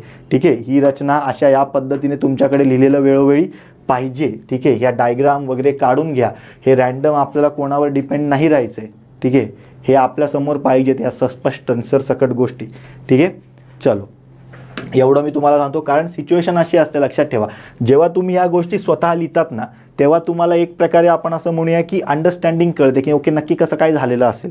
ठीक आहे, ते तुम्ही 5 मिनिटं एक्स्ट्रा लागतील तुम्हाला इतर गोष्टींपेक्षा, पण ही कायमस्वरूपी कारणं लक्षात राहतील किंवा कायमस्वरूपी एक प्रकारे आपल्याला गोष्टी परीक्षेमध्ये येतील. आणि अल्टिमेटली आत्तापर्यंत आपण काय बघतोय की समजा प्रश्न आला आपल्याला की कुठले पुरावे आता सपोर्ट करत नाही, तर ते सुद्धा आपल्याला माहिती पाहिजे. कारण तिथे जर प्रश्न आला आणि तिथे त्या ऑप्शनमध्ये असं आलं की ॲझम्पशन बेस्ड थिअरी आहे, अनेक जण म्हणतील नाही नाही काहीतरी प्रूव्ह केलेलंच असेल, मग आपल्याला कळायला पाहिजे की ते ॲझम्पशन बेस्ड का आहे. अल्टिमेटली हे बघून घ्यायचं, हे आपल्या समोर असणं गरजेचं, हे आपल्याला माहिती असणं कंपल्सरी गरजेचं राहिलं. ठीक आहे, चलो बघा, सागरी तळ खालील प्रमुख विभागात रचल्या जातात, त्यांचा योग्य पर्याय निवडा. मागच्या वेळेस मी तुम्हाला क्लिअर कट सांगितलं सागरी तळाच्या बाबतीमध्ये, आकृती सुद्धा काढली होती.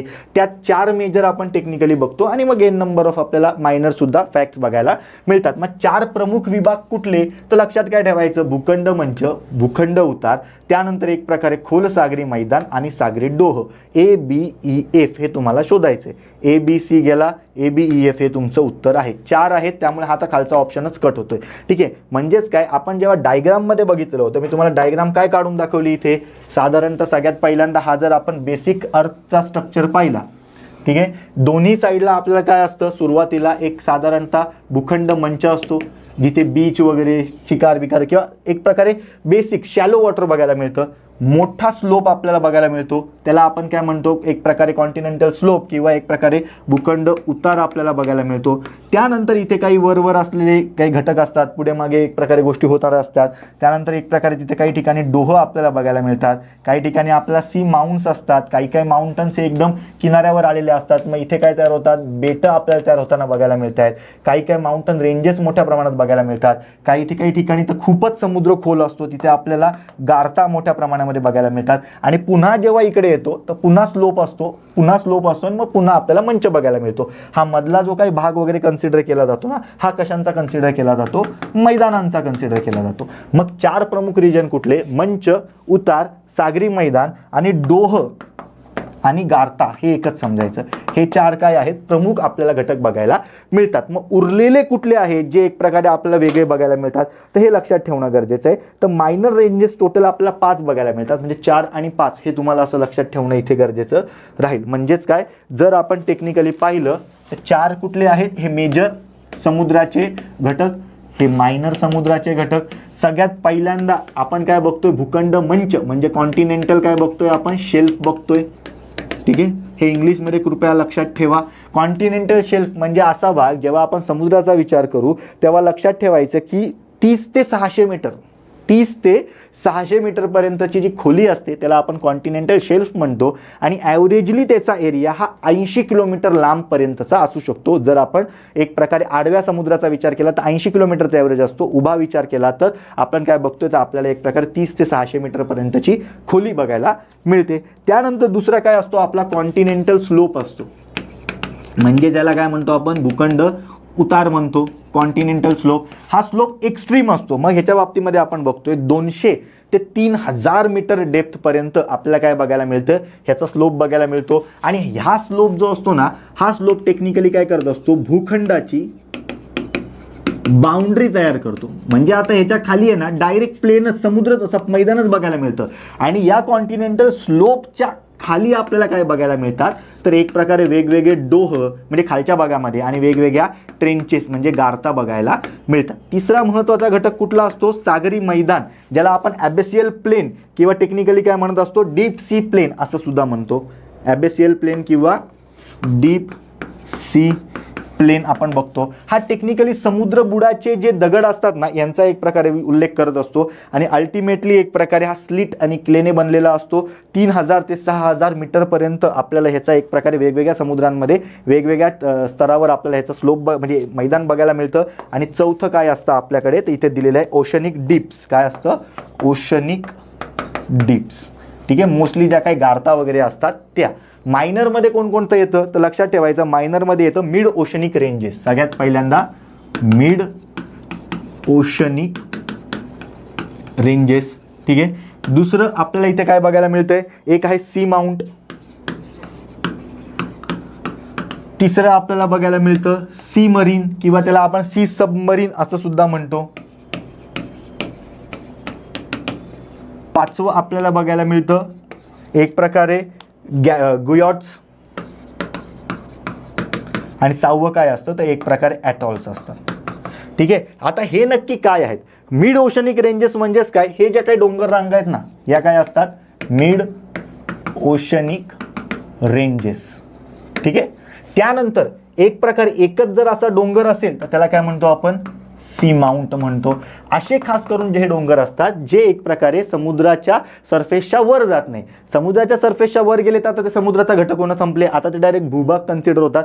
पण असे काही एक प्रकारे ते एकत्र एकटाच पर्वत असतो तर त्याला आपण टेक्निकली काय म्हणतो, सी माउंट म्हणतो. आणि हे जे काही सी माउंट असतात ना हे युजली कसे असतात, व्हॉल्कॅनोचे बनलेले असतात. व्हॉल्कॅनिक एरप्शन्सने तयार होतात. हे जर मल्टिपल व्हॉल्कॅनिक एरप्शन झाले तर मल्टिपल डोंगर वगैरे आले, मिड ओशनिक रेंजेस बघायला मिळतात. आणि मिड ओशनिक रेंजेसमध्ये इथे आपल्याला वेगवेगळे सपाट भूभाग सुद्धा बघायला मिळू शकतो. त्यानंतर एक प्रकारे सबमरीन म्हणजे काय असतं, कॅनियॉन्स आपण पाहिलेले आहेत. ठीक आहे, कोलोरॅडो आपण काय कॅनियॉन्स बघतो. मग कोलोरॅडो कॅनियॉन्सचा जो काही एरिया आहे सध्या अमेरिकेमधल्या, तुम्ही बघा एक प्रकारे रेड रिफ्ट व्हॅली किंवा ग्रेट रिफ्ट व्हॅली, त्या एरियाच्या जर रिफ्ट व्हॅली आपल्याला साधारणतः इथे सापडल्या समुद्रामध्ये तर त्याला आपण काय म्हणतो, एक प्रकारे सी सबमरीन टेक्निकली म्हणत असतो.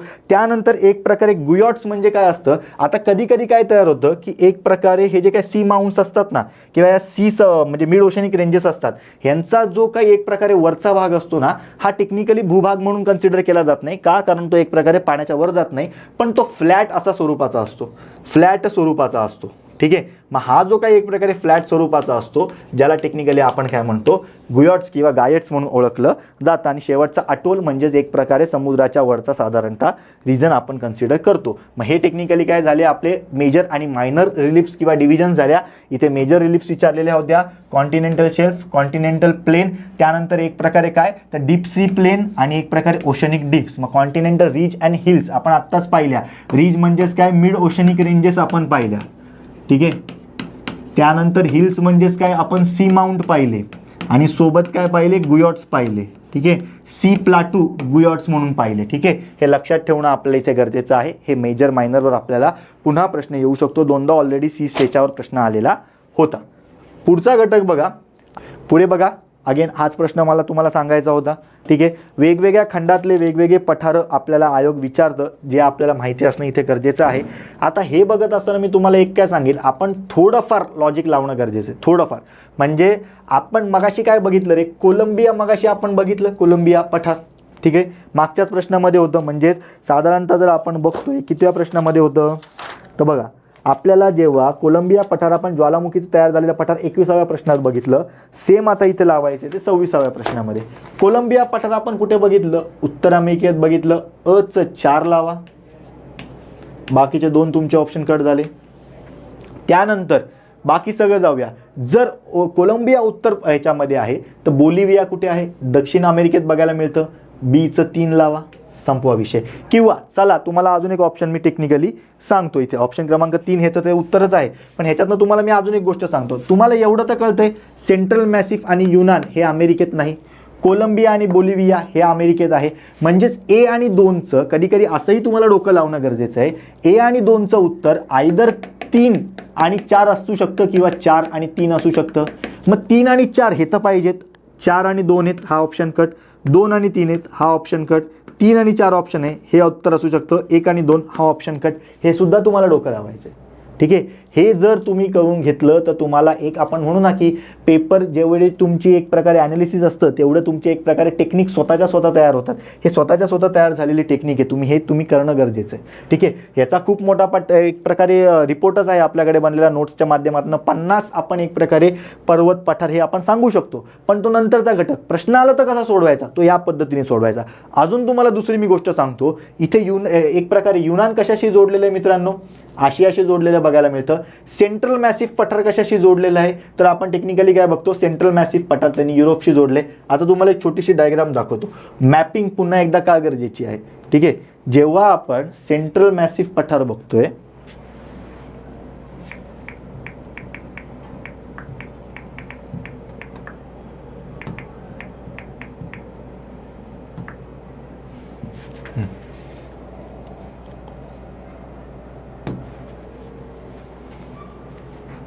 ओके,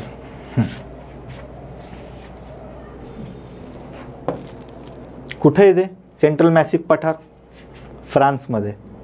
ठीक आहे, ही सगळ्यात गोष्ट लक्षात ठेवायची. फ्रान्सच्या बाबतीमध्ये आपण लेक्चरमध्ये जेव्हा फिजिकल जिओग्राफी सांगतो, ठीक आहे, म्हणजे बाहेर जेव्हा मी सांगतो, ठीक आहे, तेव्हा आपण काय स्पष्टपणे बघितलं. म्हणजे आता इथे जेडी सरांनी घेतले म्हणून त्यांनी वेगळ्या पद्धतीने सांगितलं असेल, पण जेव्हा मी सांगतो तेव्हा मी 2 गोष्टी लक्षात ठेवायला सांगतो. फ्रान्सच्या बाबतीमध्ये मॅसिफ आणि मिस्ट्रल लक्षात ठेवायचं. मिस्ट्रल हा वारा, स्थानिक वारा इकडे आहे, जो टेक्निकली मॅसिफ पठारामुळे सुद्धा अफेक्ट होतोय. म्हणजे मॅसिफ आणि मिस्ट्रल हे लक्षात ठेवलं, तुमचं फ्रान्स हे एक प्रकारे कट होतं. त्यानंतर आपल्याकडे कुठला बघायला मिळतोय आपल्याला, युनान पठार. ठीक आहे, आता युनान पठारच्या बाबतीमध्ये जर सांगायचं झालं तर तुम्हाला अजून एक चांगली गोष्ट सांगतो. ठीक आहे, युनान किंवा गांगझाऊ पठार टेक्निकली आपण त्याला म्हणतो. कुठे आहे ते पुन्हा एकदा, चायनामध्ये आपल्याला बघायला मिळतं युनान पठार. बरं, आपल्याकडे युनानी औषधं आहेत, कुठून आहेत ते बघा एकदा, कळेल तुम्हाला. आयुषच्या माध्यमातून ही झालेली गोष्ट युनान पठार झाला. त्यानंतर चला आता मी तुम्हाला 2 गोष्टी सांगतो, किंवा 2 ते 3 गोष्टी तुम्ही करणं अपेक्षित आहे. नाही तर ते माझ्यावर सोडून द्या, मी काही दिवसात टेलिग्रामला टाकेल, पण जसा वेळ मिळतो तसा. Mediterranean Sea, Dead Sea, Black Sea, Red Sea, त्यानंतर एक प्रकारे उरल पर्वत किंवा हे जे काही वेगवेगळे पठार, हे मॅपमध्ये भरून स्वतः अवेलेबल करा. स्वतः एक प्रकारे ते जोपर्यंत तुम्ही भरत नाही तोपर्यंत तुम्हाला ते सापडत नाही, एवढं मी गॅरंटीने सांगतो. हे तुम्ही स्वतः केलं तर तुमचे असे कुठलेही प्रश्न सुटतील. जगाचा भूगोल म्हणून जे काही घाबरवलं जातं ते घाबरायचं काहीच कारण नसतं. असे एक प्रकारे इम्प्लिमेंटेशन सुद्धा होऊ शकतात. ठीक आहे, पुढे राखीव जीवावरण व जीवामंडल डॅशनुसार सीमांकित करतात. आपण कुठल्याही लेक्चर्समध्ये, म्हणजे आता जिथे जिथे मी एन्व्हायरमेंट आणि पर्यावरण घेत होतो याच्या आधी, आता तर आपलंच आहे, मग तेव्हा आपण काय करत होतो हे स्पष्टपणे सांगत होतो. आणि मी तुम्हाला सांगितलेलं होतं, किंवा मी अनेकांना सांगतो, हे काही जण जुने सुद्धा आहेत विद्यार्थी म्हणून म्हटलं, CBT लक्षात ठेवतो आपण. CBT मधला आदला काहीच नाही. मी तुम्हाला हेही सांगितलंय, CBD बेलापूर आहे ना, किंवा 2017ला CBDवर प्रश्न आलेला होता ना, सेंट्रल बिझनेस डिस्ट्रिक्ट, तसंच एक प्रकारे CBT लक्षात ठेवायचं. मग जेव्हा CBT लक्षात ठेवतो, C फॉर काय, कोर झोन, बी फॉर काय बफर झोन आणि टी फॉर काय ट्रान्झिशन झोन. बरं चला बाकी सगळं जाऊ द्या, तुम्हाला सीबीटी माहिती आहे, क्रमाने माहीत नाही, इट्स ओके, पण सी बी आणि टी ही नावं पाहिजेत. सूक्ष्म पर्यावरणीय भाग म्हणजे मायक्रो इकॉलॉजिकल झोन हे ह्याच्यात आहे तरी का नाही. हा कट झाला, हा कट झाला, हा कट झाला, हे तीनही ऑप्शन कट होतात, एकच तुमचा टेक्निकल ऑप्शन होतोय. मग आता आपल्याला ॲडिशनल घटक माहिती असणं गरजेचं आहे. त्याच्यासाठी सुद्धा तुम्हाला एक PDF अवेलेबल करून देतोय मी, ती बघा. ती एक प्रकारे तुम्ही झेरॉक्स काढून तुमच्या समोर ठेवली पाहिजे. बायोस्फिअर रिझर्व्सबद्दल इथे चर्चा झाली आहे. ही बायोस्फिअर रिझर्व्सशी रिलेटेड असणारी आपल्याला PPT बघायला मिळते. मग बायोस्फिअर रिझर्व्स जेव्हा आपण बघतो तेव्हा ते काय असतात युज्युअली लक्षात ठेवायचं आहे.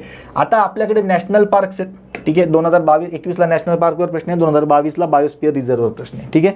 काय आपल्याला बघायला मिळते, आपल्याकडे नॅशनल पार्क आहेत. नॅशनल पार्क आणि जे काही आपल्याला ॲनिमल सँच्युरीज बघायला मिळतात, याच्यापेक्षा जास्त एरिया कव्हर करणारा आणि अनेक नॅशनल पार्क, अनेक ॲनिमल सँच्युरीज यांचं संरक्षण करणारा जो घटक असतो त्याला बायोस्फिअर असं रिझर्व असं म्हटलं जातं.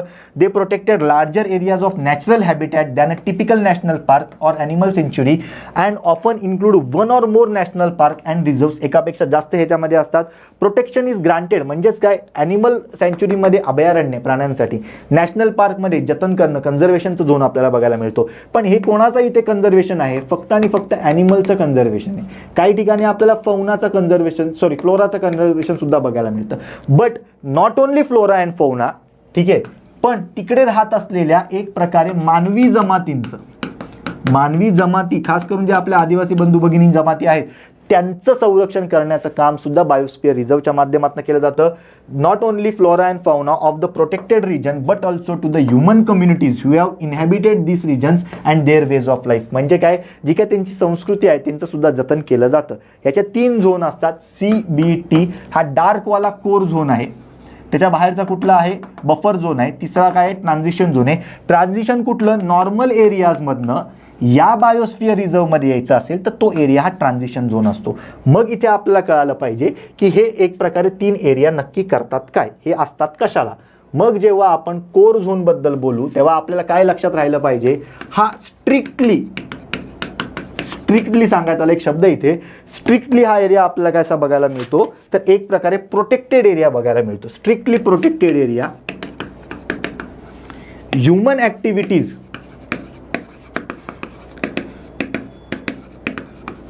एक्सेप्ट रिसर्च इथे अलाउड नसतात. जे काही कोर असतं ना, कोर म्हणजे हे खरंच जतन करणं अतिशय जास्त गरजेचं आहे. मूळ इकोलॉजी, मूळ इकोसिस्टीम, मूळ नॅशनल पार्क किंवा मूळ एक प्रकारे त्यांचा जो काही हॅबिटॅट असतो तो आपल्याला या कोर रिजनमध्ये बघायला मिळतो, ठीक आहे. तिथे फक्त रिसर्च अलाउड असतं, बाकी कुठल्याच एक प्रकारे आपल्याला गोष्टी तिथे ह्युमन ॲक्टिव्हिटीज अलाउड नसतात. दुसरा रिजन आपल्याला इथे कुठला बघायला मिळतो, बफर रिजन बघायला मिळतो. आता इथे बफर कशाच्या बाबतीमध्ये तर इथे लक्षात ठेवायचं, इथे स्लाइटली ह्युमन ॲक्टिव्हिटीज अलाउड असतात. मग स्लाइटली ह्युमन ॲक्टिव्हिटी म्हणजे कुठल्या, थोड्याफार प्रमाणामध्ये टुरिझम, त्यानंतर थोड्याफार प्रमाणामध्ये रिक्रिएशन त्या एरियाचं, त्यानंतर थोड्याफार प्रमाणामध्ये एज्युकेशन, या कारणांसाठी हे स्लाइटली आपल्याला अलाउड असलेलं बघायला मिळतं ह्युमन ॲक्टिव्हिटीज. आणि महत्त्वाची गोष्ट म्हणजेच काय, लिमिटेड स्वरूपामध्ये फिशिंग आणि ग्रेझिंग हे सुद्धा इथे अलाउड असते. म्हणजेच एक प्रकारे फिशिंग,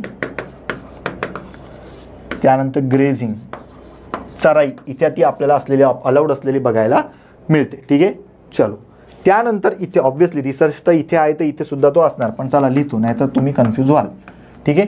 त्यानंतर तिसरा झोन जो आपल्याला इथे बघायला मिळतोय तो असतो आपला ट्रान्झिशन झोन. ट्रान्झिशन झोन म्हणजे सरसकट खुल्लम खुल्ला एरिया असतो, ठीक आहे. या ट्रान्झिशन झोनमध्ये आता बघा सारी गोष्ट आहे, वरचे 2 area those are completely manage by wildlife people. त्याच्यामध्ये दुसऱ्या कोणालाच एंट्री सहसा नसते, फक्त वाईल्ड लाईफ जेवढे आहेत त्यांनाच याच्यामध्ये अलाउड ते केलेलं असतं.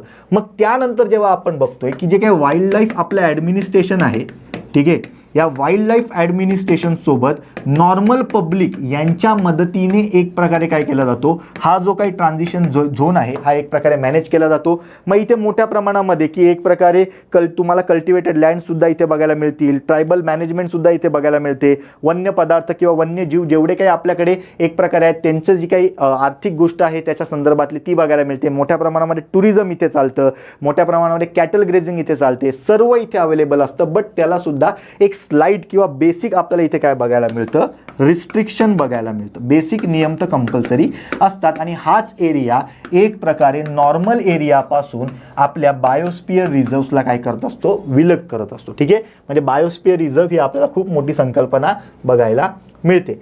सद्यस्थितीमध्ये भारतामध्ये एक प्रकारे 18 बायोस्फिअर रिझर्व्ह आहेत.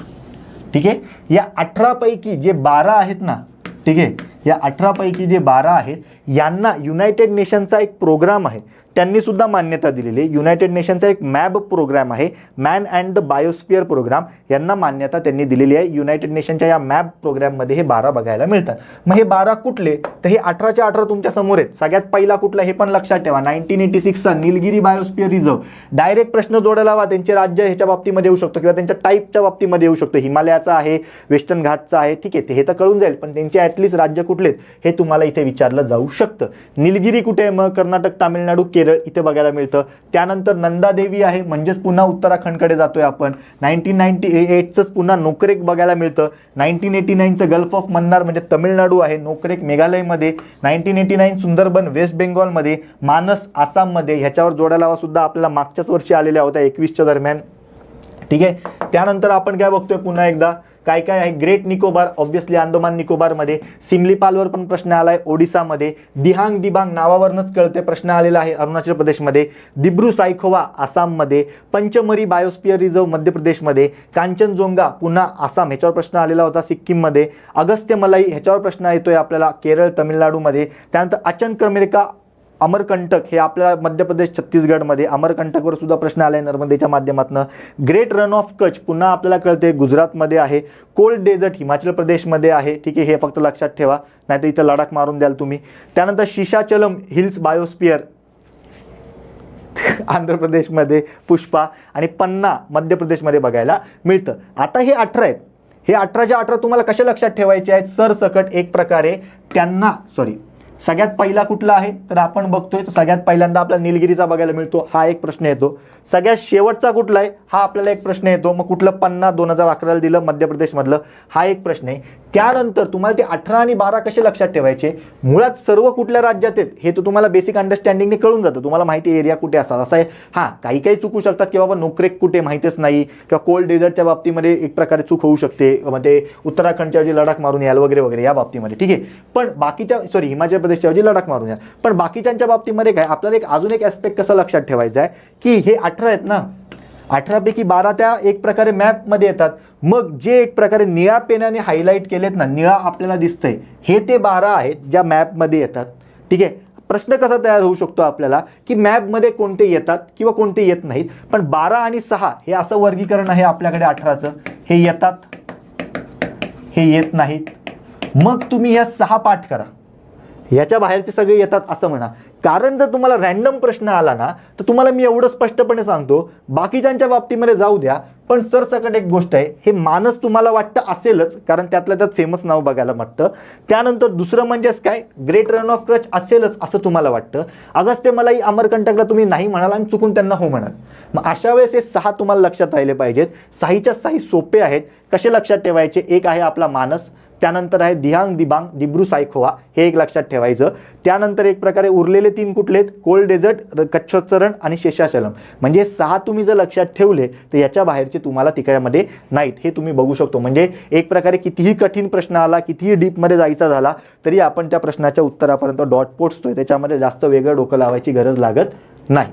ठीक आहे, हा माझा तर आवडीचा प्रश्न आहे, ह्याच्यातनं मी तुमचा दोन्ही घटक कव्हर करतो. हा एक प्रश्न 30 नंबरचा आणि तो 33 नंबरचा गोदावरीचा आलेला आहे तो. ठीक आहे, काय बघा, मान्सूनची माघार हा भारतीय हवामानाचा आविष्कार खालीलपैकी कोणत्या वातावरणीय परिस्थितीत होतो. सरसकट भारतीय हवामानाचा आविष्कार आहे.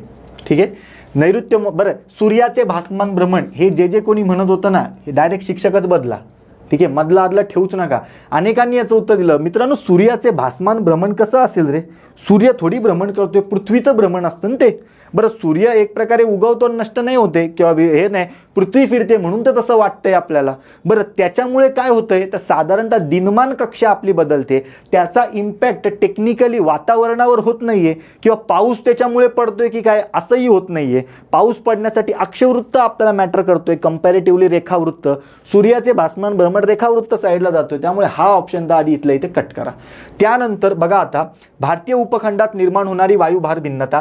साधी गोष्ट आहे, जेव्हा वायुभार भारतीय उपखंडाचा जर आपण विचार करायचा झाला, इथे जेव्हा लो प्रेशर बेल्ट असतो तेव्हा इथे हाय प्रेशरवरनं इकडे वारे जातात, पाऊस पडतो, ज्याला मान्सून म्हणतो. म्हणजे वायुभारातील भिन्नता ही आपल्याला मान्सूनमध्ये सुद्धा आहे, मान्सूनच्या माघारमध्ये सुद्धा आहे आणि आपल्याला आपल्या तिसऱ्या म्हणजे कुठल्या एक प्रकारे कन्सिडर करायचं तर नॉर्थ ईस्ट मान्सूनमध्ये सुद्धा आहे. हा एक घटक झाला, त्यामुळे हे उत्तर नाही, खूप जनरलाइज स्टेटमेंट आहे. जसं तिकडे मगाशच्या आपल्या मेडिटेरियन सीच्या बाबतीमध्ये वायुभाराचं आंदोलन होतं तसाच जनरलाइज आहे भारतीय उपखंडामध्ये निर्माण होणारी वायुभारातील भिन्नता, सेम आहे. पुढे नैऋत्य मान्सून वारे हिमालय पर्वतांतर्गत पोहोचल्यानंतर ते तेथून माघारी फिरतात. मग मान्य आहे ना, त्याला काय म्हणतो आपण, मान्सूनची माघार म्हणतो. पण ते कशामुळे होतं हे नाही तुम्हाला सांगितलंय. प्रश्न काय विचारलाय, तो कशाचा परिणाम आहे. ते परत येतात मान्य, पण ते परत काय येतात त्याचा परिणाम आहे ना तो. परत येतात हे जनरलाइज स्टेटमेंट आहे पुन्हा, कारण एक प्रकारे काय होतं, सर्टन एक प्रकारे काही कालखंड गेला ITCZ जो या मेडिटेरियन लेवलला असतो तो पुन्हा खाली जातो, कारण पृथ्वी त्या साईडने तशी कलत असते किंवा एक प्रकारे पृथ्वी परिभ्रमण करत असते. मग अशा वेळेस काय होते, उलटी परिस्थिती निर्माण होते. इथे पुन्हा काय होतो, लो प्रेशर बेल्ट तयार होतो, हाय प्रेशर बेल्ट तयार होतो, पुन्हा एक प्रकारे इथे वारे वाहतात. दॅट इज पार्ट ऑफ मान्सूनची माघार. मग ते का होतं तर हे जे तुम्हाला मी आता सांगितलं ते भारताच्या वायव्य भागाकडून आग्नेय भागाकडे वायुभार पट्ट्यांचा होणारा परिणाम आणि त्यामुळे मान्सूनची माघार होते. आता हे उत्तर सुद्धा आयोगाने ऑप्शन क्रमांक 3 दिले. तुम्हाला काही जण म्हणतात हा PYQ होता, अरे मान्य आहे, पण PYQ तुम्हाला सगळ्यात लक्षात राहतं गरजेचं नाही, पण पाऊस तर बेसिक सिलेबसचा घटक आहे ना. आता आपण 3 गोष्टी शिकूया, एक म्हणजे मान्सून काय, त्यानंतर रिट्रेटिंग मान्सून काय आणि त्यानंतर नॉर्थ ईस्ट मान्सून काय. जेव्हा आपण मान्सून बघतो, ठीक आहे, इथे आपण लिहूया मान्सून. मान्सूनसाठी सगळ्यात पहिल्यांदा आपल्याला काय असावं लागतं, ला निना असावी लागते. दुसरी गोष्ट काय असावं लागतं तर ITCZ हा जो काही आहे हा एक प्रकारे वरती गेलेला लागतो, म्हणजे हा मेडिटेरियन लेवलला गेलेला लागतो, जो युजली कुठे असतो आपल्या इक्वेटर लेवलला असतो, हा वर गेलेला लागतो, कारण हा काय आहे लो प्रेशर बेल्ट बघायला मिळतो.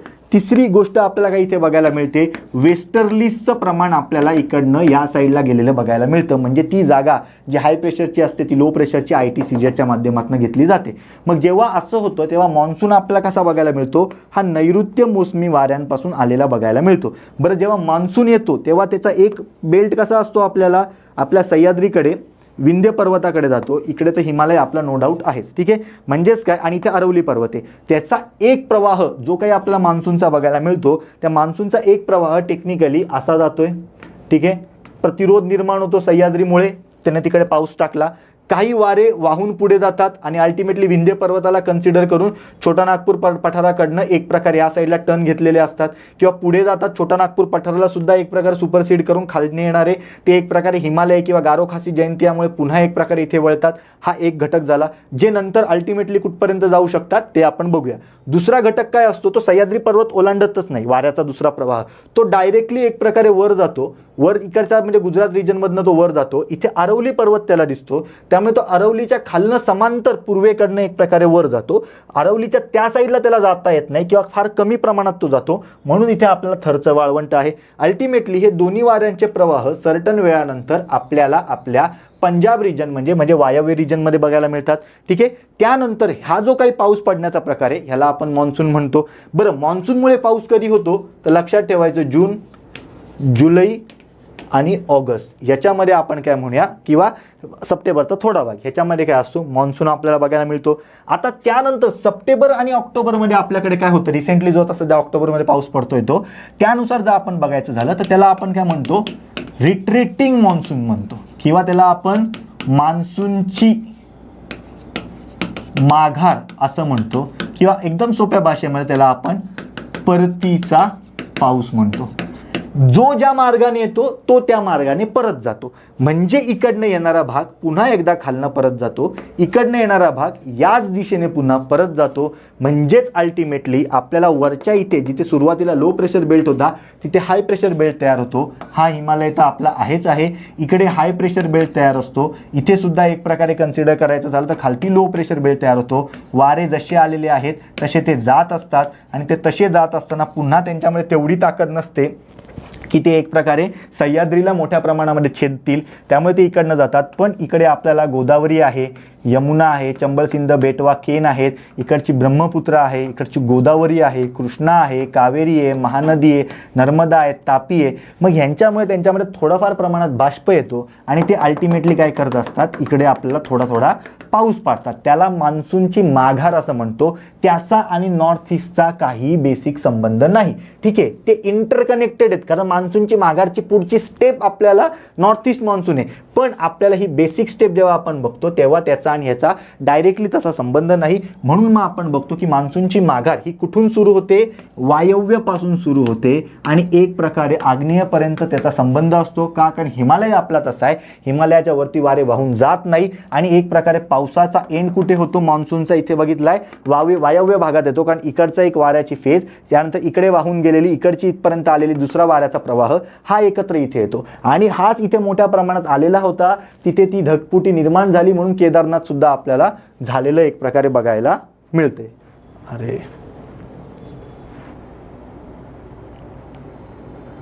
कुठे हात लागला, हां चलो ठीक आहे. त्यामुळे हे सुद्धा रिझन आहे. म्हणजेच काय, मान्सूनची माघार ही वायव्य टू आग्नेय या दिशेकडे होते. तोच आपल्याला इथे प्रश्न होता. भारताच्या वायव्य भागाकडून आग्नेय भागाकडे उच्च वायुभार पट्ट्याचा होणारा विस्तार, हा वायुभार पट्ट्याचा विस्तारच असा होतो. त्यामुळे हे पाऊस असे एक प्रकारे किंवा वारे हे टेक्निकली असे एक प्रकारे वाहत असतात. ठीक आहे, असे वाहतात म्हणजे ते ऑब्व्हियसली पूर्वेच्या दिशेने वाहतात. मग इकडनं येणारी इकडनं हे साधारणतः पाऊस पाडणारा हा घटक ह्याच्यामध्ये असतो. ठीक आहे, हे अशा पद्धतीने वारे वाहत असतात कारण आपल्या डोंगर रांगा स्थानिक भाग सुद्धा कन्सिडर करतात. आणि मग रिट्रेटिंग मान्सूनमध्ये पाऊस कधी पडतो तर सप्टेंबरचा उर्वरित भाग आणि ऑक्टोबर याच्यामध्ये रिट्रेटिंग मान्सूनचा पाऊस पडतो.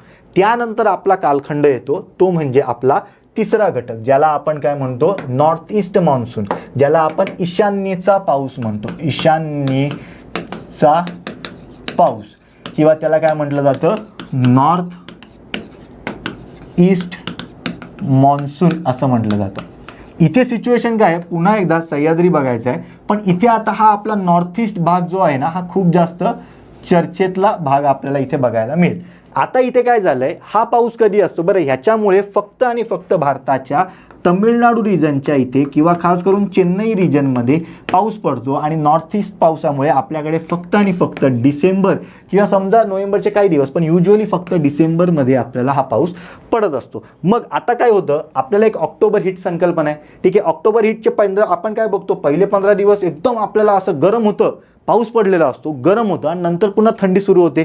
म्हणजेच काय, संपूर्ण भारताचं तापमान काय आहे, एक प्रकारे पृथ्वीच्या कलण्यामुळे आपल्याला कमी झालेलं बघायला मिळतं. हे जेव्हा कमी होतं तेव्हा इथे काय आहे, हाय प्रेशर झोन तयार होतो. हा हाय प्रेशर झोन इकडच्या लो प्रेशर झोनकडे पुन्हा काय करतो, एक प्रकारे हवा ट्रान्सफर, म्हणजे ढग ते तसे जात असतात, वारा तो वाहत असतो. आणि अल्टिमेटली जेव्हा आपण बघतो तेव्हा नॉर्थ ईस्टमध्ये फक्त इकडच्या इकडे कुठला आहे, आपला बांगलादेशचा सुंदरबनचा रिजन आहे, तिकडनं तो पाऊस घेतो. आणि अल्टिमेटली आपल्याकडे इथे ईस्टर्न घाट सुद्धा आहे ना, बरं मान्य आहे तो मध्ये मध्ये खचला गेलेला आहे नद्यांच्या गाळामुळे. मग अल्टिमेटली तो इकडनं बाष्प वगैरे थोडं घेतो, बंगालच्या उपसागरातनं तो थोडं बाष्प घेतो, पण आपल्या ईस्टर्न घाटामुळे त्याला जास्त इथे आतमध्ये येता येत नाही, तो तिथे अडवला जातो आणि तो पुढे खाली जात असतो. पण जर आपण इथे पाहिलं तर साधारणतः तिरुपती डोंगर जेव्हा आपण सोडतो तेव्हा त्याच्या खालती त्या मानाने त्याचा जो उंचवटा आहे ना, तो समान स्वरूपातला बघायला मिळतो. आणि इकडच्या वाऱ्यांचं प्रेशर इंटेन्सिटी इथे मोठ्या प्रमाणात वाढते, त्यामुळे या सदर्न रिजनमध्येच थोडाफार पाऊस पडतो. तो त्याच्या बाहेर केरळमध्ये सुद्धा नाही येत. का? कारण जेव्हा आपण एक प्रकारे आपला सह्याद्री पर्वत बघतो तर सह्याद्री पर्वत आणि ईस्टर्न घाट या तमिळनाडूमधल्या निलगिरी पर्वताच्या बिलगिरी भागामध्ये एकत्र येतात. जो सह्याद्री पर्वत आहे आपला हा गुजरात, महाराष्ट्र, गोवा, कर्नाटक, केरळ आणि तमिळनाडूच्या ह्या रिजनमध्ये आहे. इथे खूपच मोठा उंचावट्याचा रिजन आहे, ते इथे येतच नाहीत, इकडनं ते बाहेरच फेकले जातात आणि अल्टिमेटली त्यामुळे त्याच्या पूर्वेकडेच पाऊस पडतो आणि तो डिसेंबरचा पाऊस आहे, त्याला आपण ईशान्येचा पाऊस किंवा थंडीतला पाऊस असं म्हणत असतो. आणि ह्याचं प्रमाण मुळातच कसं असतं, थोडं कमी असतं, कारण बाष्प धारण करण्याची क्षमता तेवढ्या जास्त प्रमाणात नसते, कारण हीट कमी झालेली बघायला मिळते. हे असं जरी लक्षात ठेवलं तरी तुम्हाला चालणार आहे. त्यामुळे कृपया ह्या तीनही संकल्पना कोरिलेटेड असल्या तरी एकमेकांशी वेगवेगळ्या आहेत, इंडिव्हिज्युअलिटी यांची आहे. मान्सूनमुळे जून जुलै ऑगस्ट पाऊस पडतो, त्यानंतर सप्टेंबर ऑक्टोबरमध्ये रिट्रेटिंग मान्सून, मग ऑक्टोबर हीटचा कालखंड, वातावरण कमी झाल्यामुळे नॉर्थ ईस्ट मान्सून आणि मग डिसेंबरमध्ये पडणारा पाऊस. हे असं लक्षात ठेवलं तरी चालेल. म्हणजे महाराष्ट्रात मान्सून आणि परतीचा पाऊस याच्यामुळे पाऊस पडतो, पण महाराष्ट्रामध्ये ईशान्येकडच्या पावसाने पाऊस पडत नाही. महाराष्ट्रामध्ये एक प्रकार किंवा ईशान्येकडचा पाऊस फक्त आपल्याला तमिळनाडू रिजनमध्ये मोठ्या प्रमाणात बघायला मिळतो. ही संकल्पना अशी लक्षात ठेवली तरीही चालणार आहे. त्यामुळे कृपया एक प्रकारे बघून घेत चला, प्रश्न काय, संकल्पना काय, उगाच रँडम काही म्हणायचं नसतं. सरसकट पुन्हा आपण ह्याच्याकडे जेव्हा आपण बघतोय, सूर्याचे भासमान भ्रमण तर मी तिथल्या तिथे कट करतोय, ह्याच्यामुळे एक प्रकारे आपल्याला दिनमान कालावधी कट होऊ शकतो, दिनमान कालावधी आपल्याला बघायला मिळू शकतो. त्यानंतर भारतीय उपखंडात एक प्रकारे वायुभारात भिन्नता होते किंवा जगात वायुभारात भिन्नता निर्माण होते, म्हणूनच पाऊस पडतो ना, जो आपण मेडिटेरियनचा मगाशी प्रश्न पाहिला आणि इकडचा सुद्धा. त्यामुळे हे ओव्हरऑल पाऊस पडणं किंवा ओव्हरऑल एक प्रकारे पर्जन्याचं कारण आहे. त्यानंतर नैऋत्य मान्सून वारे हिमालय पर्वतांतर्गत पोहोचून तेथून ते माघारी फरतात. म्हणजेच थोडक्यात त्यांनी सांगितलंय ते हिमालयाच्या बाबतीमध्ये ते इथे गारो खासी जयंतीच्या पुढच्या भागाला सुद्धा हिमालयाच्या पायथ्याशी आहेत, उरलेल्या सुद्धा हिमालयाच्या पायथ्याशी आहेत, पण अल्टिमेटली लास्ट लेवलला ते पंजाब हरियाणा एक प्रकारे हिमाचल प्रदेश उत्तराखंड जम्मू काश्मीर या ठिकाणच्या हिमालयाच्या पायथ्याशी असतात. ही वायव्य दिशा इकडनंच ते परतीला सुरुवात करतात, याला आपण मान्सूनची माघार म्हणतो. ही याची व्याख्या आहे. पण ही परिस्थिती का निर्माण होते, कारण इथे तुम्हाला काय विचारलंय, कोणत्या परिस्थितीचा हा परिणाम आहे, तर भारताच्या वायव्य भागाकडून आग्नेय भागाकडे उच्च वायुभार पट्ट्याचा जो काही एक प्रकारे विस्तार होतो, हे आपल्याला बघून घेणं गरजेचं आहे. वेस्टर्लीज ईस्टर्लीज भारताचं एक क्षेत्र, त्यानंतर ITCZ हे कसे इम्पॅक्ट करतात पावसावर, किंवा आपला एवढा मोठा लँड हा कसा इम्पॅक्ट करतो, महाद्वीपीय प्रदेश तिन्ही साईडला असलेलं पाणी हे आपल्याला माहिती पाहिजे. याच्यावर 2020ला प्रश्न आलेला होता. अल्टिमेटली पाऊस हा सगळा लक्षात ठेवायचा. एवढं जरी बघितलं तरी it will be more than enough. ठीक आहे, चलो पुढे. ज्यांनी कोणी टेस्ट सिरीज केलेली नसेल, अजूनही सांगतो करून घ्या. 12 दिवसात 12 पेपर सुटतील आणि अल्टिमेटली मग त्यानंतर तुम्ही जे 12 पेपरवर लिहून ठेवाल ना, ठीक आहे, त्याच लिहून ठेवण्यावर तुमचे जे 12 गठ्ठे तयार होतील ना, ते तुमचे एका दिवसात वाचून होतील. म्हणजे तुमची पेपरला जाताना सर्व 1200 प्रश्नांची किमान 4 वेळा रिव्हिजन होऊ शकते, हे मी तुम्हाला सांगतोय. त्यामुळे कृपया करून घ्या. डायरेक्ट आता पेपर सोडत बसायचा नाही, डायरेक्ट आता काय करायचं, व्हिडिओ ओपन करायचा, एक्सप्लेनेशन जे सांगितलेलं आहे ते तुमच्या भाषेत तिथे लिहायचं. मार्कांपेक्षा रिव्हिजनवर भर असणारी ही आपली टेस्ट सिरीज आहे. जसं मी मगाशी म्हटलं, सायन्स बॅच करायला वेळ नसेल तर PYQ बॅच कंपल्सरी करा, एवढं मी तुम्हाला सांगेन. ठीक आहे, आता आपण हा प्रश्न बघण्याआधी आपला गोदावरीचा एक प्रश्न आपण बघून घेऊया. गोदावरी आणि कृष्णाच्या तुलनेत कावेरीच्या नदीपात्रात हिवाळ्यात पावसाचे प्रमाण का जास्त आहे हे विचारले. या तिन्ही नद्या आपण आधी काढूया. तिन्ही नद्याचा बघितला, हा सह्याद्री पर्वत आहे, ही गोदावरी नदी, ह्याच्या खालची ही कृष्णा नदी, ह्याच्या खालची ही कावेरी नदी. ठीक आहे, मग आता आपण काय बघितलंय, मान्सूनमुळे आपल्याला ह्या रिजनमध्ये पाऊस पडतोय. ठीक आहे, रिट्रेटिंग मान्सून जेव्हा आपण विचार करतो तेव्हा रिट्रेटिंग मान्सूनच्या बाबतीमध्ये तो आपल्याला कमी प्रमाणात आहे, पण तो ह्या रिजनमध्ये आहे कारण तो पुन्हा बाहेर ढकलला जातोय. नॉर्थ ईस्ट मान्सूनचा जेव्हा आपण विचार करतोय तेव्हा काय सांगितलं तुम्हाला, इकडे आपल्याकडे आहे की काय म्हणू आपण त्याला, ईस्टर्न घाट, पण तो कसा आहे, मध्ये मध्ये तुटलेला आहे किंवा एवढा मोठा स्ट्रॉंग नाही आहे, त्यामुळे तो वाऱ्या आतमध्ये नाही घुसवत. पण इथे एक सपाट लेंड असल्यामुळे ते वाऱ्या आतमध्ये घुसतात. कावेरी त्याच साईडला काय करते, समुद्राला मिळते, एवढं आपल्याला माहिती आहे. ठीक आहे, आता प्रश्नाकडे या. गोदावरी व कृष्णा नद्यांच्या तुलनेत कावेरीच्या नदीपात्रात हिवाळ्यात पाण्याचे प्रमाण का जास्त आहे. याचा अर्थ आयोग सरसकट म्हणते की साधारणतः पावसाळा जो आहे इथे आपल्याला एक प्रकारे समान पाणी आहे हे कन्सिडर करायचं आहे. बरं, जगामध्ये दोनच ऋतू आहेत, उन्हाळा आणि हिवाळा. उन्हाळ्यामध्ये पाऊस पडतो हे लक्षात ठेवणं गरजेचं आहे, कारण बाष्पीभवन आपला साधी सरळ गोष्ट असते. आता जेव्हा आपण इथे बघू तेव्हा सगळ्यात पहिल्यांदा बघा, कावेरी नदीच्या उपनद्या कावेरी नदीच्या पात्रात मोठ्या प्रमाणात पाण्याचा पुरवठा करतात. याच्यामुळे पाण्याचं प्रमाण वाढू नाही शकत मित्रांनो, ते पण खास करून हिवाळ्यात.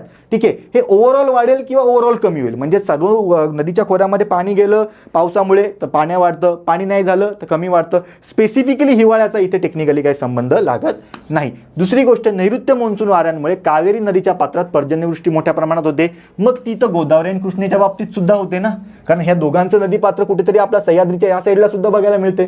तिघींचा उगम सह्याद्रीमध्ये बघायला मिळतो आपल्याला, त्यामुळे समान लेवलला आहे, हा ऑप्शन कट होतो. बरं, कावेरी नदीच्या पात्रात ईशान्य व नैऋत्य मान्सून वाऱ्यांपासून पर्जन्यवृष्टी होते. एक प्रकारे आपण बघितलंय गोदावरी आणि कृष्णा नदीच्या पात्रामध्ये ईशान्य मान्सून वाऱ्यामुळे फरक नाही, पाऊस नाही पडत, तिथे परतीच्या पावसाने पाऊस पडतो. हेच मला तुम्हाला सांगायचंय. परतीचा पाऊस आणि नॉर्थ ईस्ट मान्सून ह्या वेगवेगळ्या संकल्पना आहेत, हे आयोगाने इथे स्पष्ट केलेलं आहे. मग आपण काय बघतोय, कावेरी नदीचं जे एक पात्र आहे ना, हे साधारणतः इथे चेन्नईच्या इथे रिजनला आहे, तमिळनाडूच्या रिजनला आहे, तिथे नॉर्थ ईस्ट पासून पाऊस पडत असतो. आणि हे कारण आहे की तिथे ऍडिशनल पाणी येतं, कशाच्या तुलनेत, गोदावरी आणि कृष्णाच्या तुलनेत. म्हणून उत्तर ऑप्शन क्रमांक 2 इथे स्पेसिफिकली हिवाळा केलाय. आणि म्हणून मी तुम्हाला मगाशी सुद्धा सांगितलं, पाऊस पडत असताना लक्षात ठेवा, जून जुलै ऑगस्टमध्ये पाऊस पडतो नैऋत्य मान्सून वाऱ्यांमुळे, त्यानंतर सप्टेंबर ऑक्टोबरमध्ये पाऊस पडतो परतीचा पाऊस किंवा रिट्रेटिंग मान्सूनमुळे, आणि सगळ्यात शेवटी म्हणजेच काय, फक्त डिसेंबर आणि हिवाळ्यात पाऊस पडतो आपल्या नॉर्थ ईस्ट मान्सूनमुळे. हेच आयोगाचं कारण आयोगाने दिलेलं आहे. या जसं मी तुम्हाला मगाच्या प्रश्नात म्हटलं, त्या संकल्पना आणि ह्या संकल्पना ऑलमोस्ट सेम आहेत, पण कोरिलेटेड जरी असल्या तरी त्यांच्यामध्ये बेसिक लाईनी जी आपण इथे या स्वरूपामध्ये पाहिलेली होती. त्यामुळे कृपया संकल्पनांवर भर द्यायचा, नुसतं रँडम पाठांतर करायचं नाही. ठीक आहे.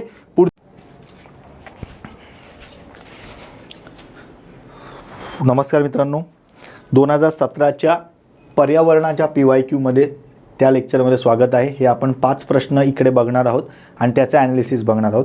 पर्यावरणाच्या बाबतीमध्ये सुद्धा मी एक छोटीशी गोष्ट ॲड करून तुम्हाला इथे कंपल्सरी सांगेन की जी तुम्ही करणं गरजेचे आहेत 5 प्रश्नांसाठी. जास्त काही असं फार मोठं करणं अपेक्षित नाही आहे. जेव्हा आपण पर्यावरण बघतो तेव्हा एक गोष्ट लक्षात ठेवायची, मॅक्स 5 प्रश्न आहेत, त्यातनं 3 आरामात सुटतात. ठीक आहे. हे 3 प्रश्न कसे सुटतात, एक प्रश्न असतो कंपल्सरी बेसिक कन्सेप्ट्सवर, कंपल्सरी. मग तुम्हाला ते निश म्हणजे काय, किंवा पर्यावरणाच्या व्याख्या काय आहेत, किंवा कीस्टोन म्हणजे काय, जसं आत्ता येऊन गेलेला, किंवा जे काही वेगवेगळ्या इकोसिस्टीम्स असतात, किंवा फूड वेब, फूड चेन असते, ह्याच्यावर प्रश्न विचारला जाऊ शकतो. दुसरा एक आपल्याला प्रश्न बघायला मिळतो, तो साधारणतः असतो वेगवेगळ्या इंटरनॅशनल कन्व्हेन्शन्सवर. इंटरनॅशनल कन्व्हेन्शन्सवर हा साधारणतः प्रश्न असतो. मग इंटरनॅशनल कन्व्हेन्शन्समध्येच काय, मग सगळ्यात पहिल्यांदा 1972ची स्टॉकहोम परिषद, त्यानुसार स्थापन झालेलं UNEP. त्यानंतर मग आपण बघतोय की 1985ला जो काही ओझोनचं छिद्र सापडलं, आणि अल्टिमेटली मग त्यानुसार झालेला 1987चा जो काही आपला मॉन्ट्रियल करार आहे. त्यानंतर 1992ची आपली अर्थ समिट, मग त्यानुसार स्थापन झालेलं अजेंडा 21 काय आहे, किंवा UNFCCC काय आहे, तो इकडचा एक घटक झाला. मग आले आपले क्योटो प्रोटोकॉल. ठीक आहे. याच्यावर रिलेटेड आणि वेगवेगळ्या ज्या काही संस्था असतात, मग संस्थांमध्ये त्याच पुन्हा एकदा UNEP, त्यानंतर UNFCCC. ठीक आहे. त्यानंतर एक प्रकारे आपण असं म्हणूया, अजून सांगायचं झालं संस्थांमध्ये तर वर्ल्ड वाईल्ड लाईफ फंड काय आहे, त्यानंतर बाकी एन्व्हायरमेंट रिलेटेड त्यातल्या त्यात चर्चेत असलेल्या IPCC काय आहे. ठीक आहे. त्यानंतर UNCCD काय आहे, हे अशा वेगवेगळ्या संस्था इथे प्रश्न असतो. तिसरा प्रश्न जो असतो ना, हा टेक्निकली सांगायचं झालं तर साधारणतः नॅशनल पार्क्स. ठीक आहे. किंवा अजून काही महाराष्ट्र इंडियाशी रिलेटेड असणारं एन्व्हायरमेंटल काही एखादा प्लॅन आहे का, एखादी योजना आहे का, एखादं इम्प्लिमेंटेशन सॉर्ट ऑफ आपण म्हणू शकतो. यातनं 2 प्रश्न आहेत ना खूप क्रिटिकल असतात. त्यातला एक प्रश्न तरी पण आपण असा म्हणूया तो सुटू शकतो, म्हणजे सुटणारा. ठीक आहे. पण हा तुक्का लागला तर ठीक आहे, काही असा इश्यू नाही, ज्याला माहिती असेल तर चांगलीच गोष्ट आहे. पण हा एक प्रश्न जो आहे ना, हा खूप क्रिटिकल विचारतात. त्याच्यामध्ये ते एन्व्हायरमेंटमधली प्रॉपर एकदम क्लिष्ट अशी संकल्पना विचारतात. इथे बेसिक कन्सेप्ट नाही, इथे तुम्हाला साधारणतः आपण असं म्हणूया टर्म्स, कन्सेप्ट क्लिअरिटी आणि साधारणतः एक प्रकारे इनडेप्थ नॉलेज माहिती असणं गरजेचं असतं त्या एका प्रश्नाचं. ठीक आहे. आणि एक प्रश्न जो असतो ना, हा करंट बेस्ड असतो. त्यामुळे या पद्धतीने बघायचे. आपला मेन फोकस या तिघांवर असला पाहिजे अभ्यास करताना. हा लागला तर लागला, याच्या बाबतीत विचार नाही केला तरी चालणार आहे. सेम आता पुढे बघा, हा प्रश्न मी म्हणेन की टेक्निकल आहे. हा प्रश्न चुकला तर इट्स ओके, पण 5 पैकी 4 तर तुमच्या बरोबर येणं अपेक्षितच होतं. काय बघा, सूक्ष्म तुषारांचा म्हणजे एरोसोल्सचा इथे विचार केलेला आहे. ठीक आहे. इथे हवामानावरील परिणाम तुम्हाला ओळखायचा आहे. पहिलं वाक्य काय, सूर्यप्रकाशाचे थेट अवकाशात परावर्तन करतात, हे ऑब्व्हियसली बरोबर आहे. सूर्यप्रकाशाचं अवकाशात परावर्तन करायचं म्हणजे ती एक प्रकारे हीटच जमिनीवर घेत नाही, एरोसोल्स. आणि एरोसोल्स काय आहेत, CFC मुळेच तयार होतात, क्लोरोफ्लोरोकार्बनमुळे तयार होतात. मगाशी आपण जो प्रश्न बघितला की पूर्णपणे मानवनिर्मित हे काय आहेत, ग्लोबल वॉर्मिंगचे म्हणजे रिस्पॉन्सिबल असणारे मिथेन वगैरे आणि क्लोरोफ्लोरोकार्बन अनेक होते, पण मिथेन नॅचरली पण ऑकरिंग आहे, ठीक आहे, पाणथळ प्रदेशांमध्ये वगैरे. पण क्लोरोफ्लोरोकार्बनमुळे तुषार निर्मिती होते आणि क्लोरोफ्लोरोकार्बन हे सुद्धा रिस्पॉन्सिबल असतात कशासाठी, आपल्या ग्लोबल टेम्परेचर इन्क्रीजसाठी. मग अशा वेळेस एक प्रकारे सूर्यप्रकाशाचे ते थेट अवकाशात परावर्तन करतात, म्हणजे ते हीटच घेत नाही, ते येऊच पोचूच देत नाही हीटला. मग हीटच पोचली नाही तर टेक्निकली आणि कंपॅरेटिव्हली खालचा प्रदेश कसा राहील, थंड राहील. एवढं कळालं. आता इथे बघा, अप्रत्यक्षरित्या ढगांना प्रखर परावर्तक बनवतात. मग ते एक प्रकारे पहिलं स्टेटमेंट आणि दुसरं स्टेटमेंट कोरिलेटेड आहे बघा. सूर्यप्रकाशाचे थेट अवकाशात परावर्तन करतात, कसं तर ढगांना प्रखर परावर्तक बनवतात. ढग जे आहेत एक प्रकारे वाफेचा गोळा आहे, परंतु त्याच्यामध्ये एरोसोल्स चिटकून जातात. एरोसोल्स याला काय करतात, जास्त घनतेचा बनवतात.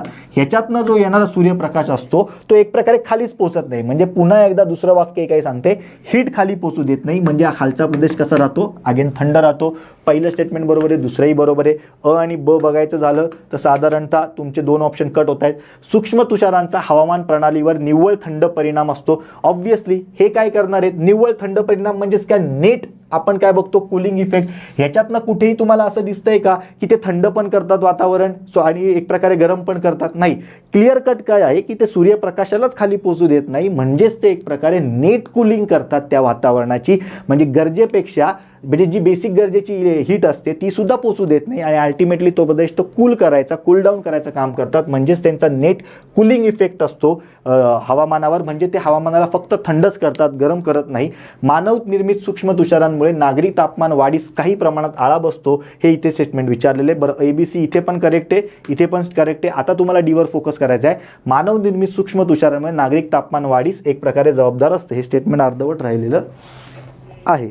हे स्टेटमेंट असं नाही, आळा बसतो, काही प्रमाणात आळा बसतो, हे इथपर्यंत आहे, ठीक आहे. इंग्लिशमध्ये बघा, human generated aerosols offset the impact of global warming to some extent. Obviously aerosols नैसर्गिकरित्या सुद्धा एन नंबर ऑफ कारणांमुळे तयार होतात, पण आपण जर इथे बघितलं क्लोरोफ्लोरोकार्बन्समुळे एरोसोल्स जर निर्मिती होत असेल किंवा एरोसोल्समध्ये CFC असेल तर ते टेक्निकली काय करतायत, ग्लोबल वॉर्मिंगला एक प्रकारे ऑफसेट करतायत. म्हणजेच तापमान वाढीस काही प्रमाणामध्ये ते आळा बसवत आहेत. हे सुद्धा चुकीचंच आहे, नो डाऊट. पण जर ते आपण वापरले तर ते हीटच खाली येऊ देत नाहीये, तर टेक्निकली थंड करतायत, म्हणजे तापमान वाढीस ते आळा बसवतायत. म्हणजे अपवादाला अपवाद असा हा प्रश्न बनवलेला होता. पण क्वेश्चन फ्रेमिंग खूप भारीतली केलेली होती, कारण कन्फ्युजिंग वाटत होतं. पण सर्वच्या सर्व 4च्या 4 स्टेटमेंट इथे आपल्याला बरोबर आहेत. एरोसोल्स काय असतात, हे टायनी पार्टिकल्स असतात जे क्लायमेट, वेदर, हेल्थ, इकोलॉजी यांच्यामध्ये आपल्याला सापडतात. त्यानंतर महत्त्वाची गोष्ट, हे लिक्विड आणि सॉलिड ह्या दोन्ही स्वरूपामध्ये असतात. यांचा आकार हा फ्यू टेन्स नॅनोमीटर पासून सेव्हरल टेन्स ऑफ मायक्रोमीटर म्हणजे अतिशय छोटे बघायला मिळतात. हे इनऑर्गॅनिक आणि ऑर्गॅनिक स्वरूपाचे असतात. हे मॅनमेड सुद्धा असतात, हे नॅचरल सुद्धा असतात. हे एक प्रकारे सांगायचं झालं, जे स्कॅटरिंग ऑफ लाईट होतं, म्हणजे आपल्याला विकिरण आपण म्हणू की सूर्य उगवताना आणि सूर्य मावळताना जे साधारणतः रेडनेस दिसतो आकाशामध्ये, हे सुद्धा एक प्रकारे आपल्याला दिसण्यासाठी एरोसोल्स कारणीभूत आहे. ह्याचे नॅचरल सोर्सेस कुठले कुठले, तर व्हॉल्कॅनिक ॲश झालं, मिनरल डस्ट झालं, मिस्ट झालं, फॉरेस्ट एक्सक्लूड झालं. या सगळ्या गोष्टी नॅचरली काय करत असतात, एरोसोल्स निर्मिती करतात. आणि मॅनमेडच्या बाबतीमध्ये सांगायचं झालं तर स्मेल्टिंग झालं, त्यानंतर एक प्रकारे नायट्रेट्स झालं, सल्फेट्स झालं, स्मोक्स झालं, ह्या पद्धतीने मानव एक प्रकारे या एरोसोल्सची निर्मिती करतो.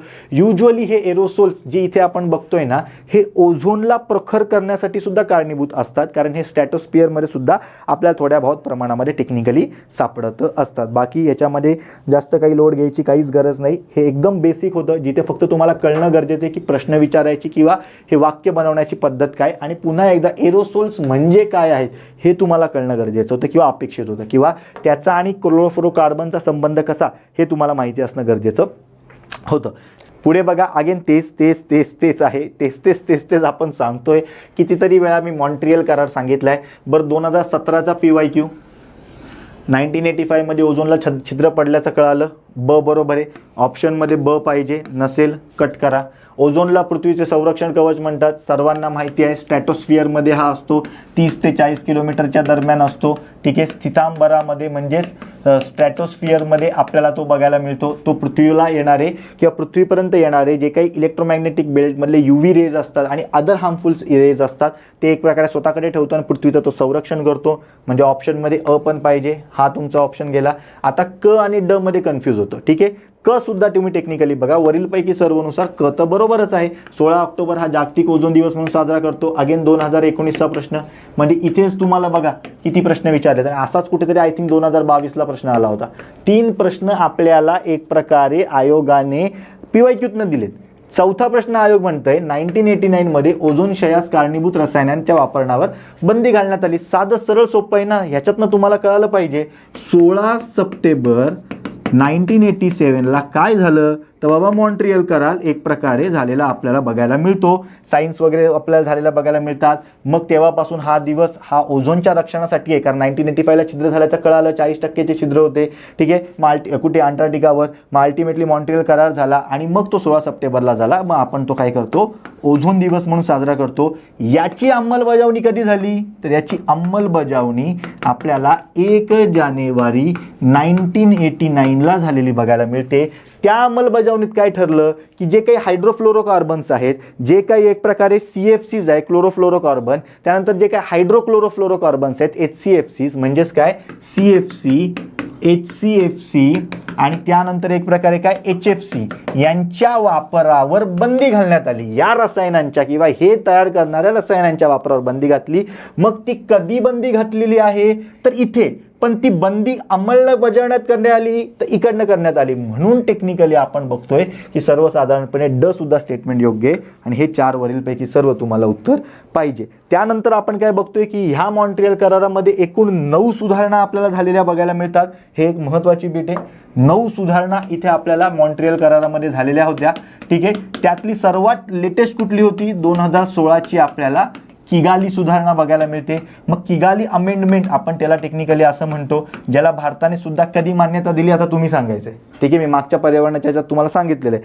काय सिच्युएशन आहे तर लक्षात ठेवा, ह्याच्यामध्ये ऑलरेडी आधीच्या 8 सुधारणा कुठल्या आहेत तर 1990ला लंडन सुधारणा झाली, 1991ला नैरोबी सुधारणा झाली, 1992ला कोपनहेगन सुधारणा झाली, 1993ला बँकॉक सुधारणा झाली, 1995ला व्हिएन्ना सुधारणा झाली, 1997ला मॉन्ट्रियल सुधारणा, 1999ला बीजिंग सुधारणा आणि जवळजवळ 17 वर्षानंतर किगाली सुधारणा आपल्याला झालेली बघायला मिळते. ह्या सुधारणेने काय केलं तर सुरुवातीला जेव्हा मॉन्ट्रियल करार आलेला होता ना, या मॉन्ट्रियल कराराने 2 घटक पाडले. एक म्हणजे डेव्हलप्ड कंट्रीज, ठीक आहे, आणि दुसरा म्हणजेच काय डेव्हलपिंग कंट्रीज.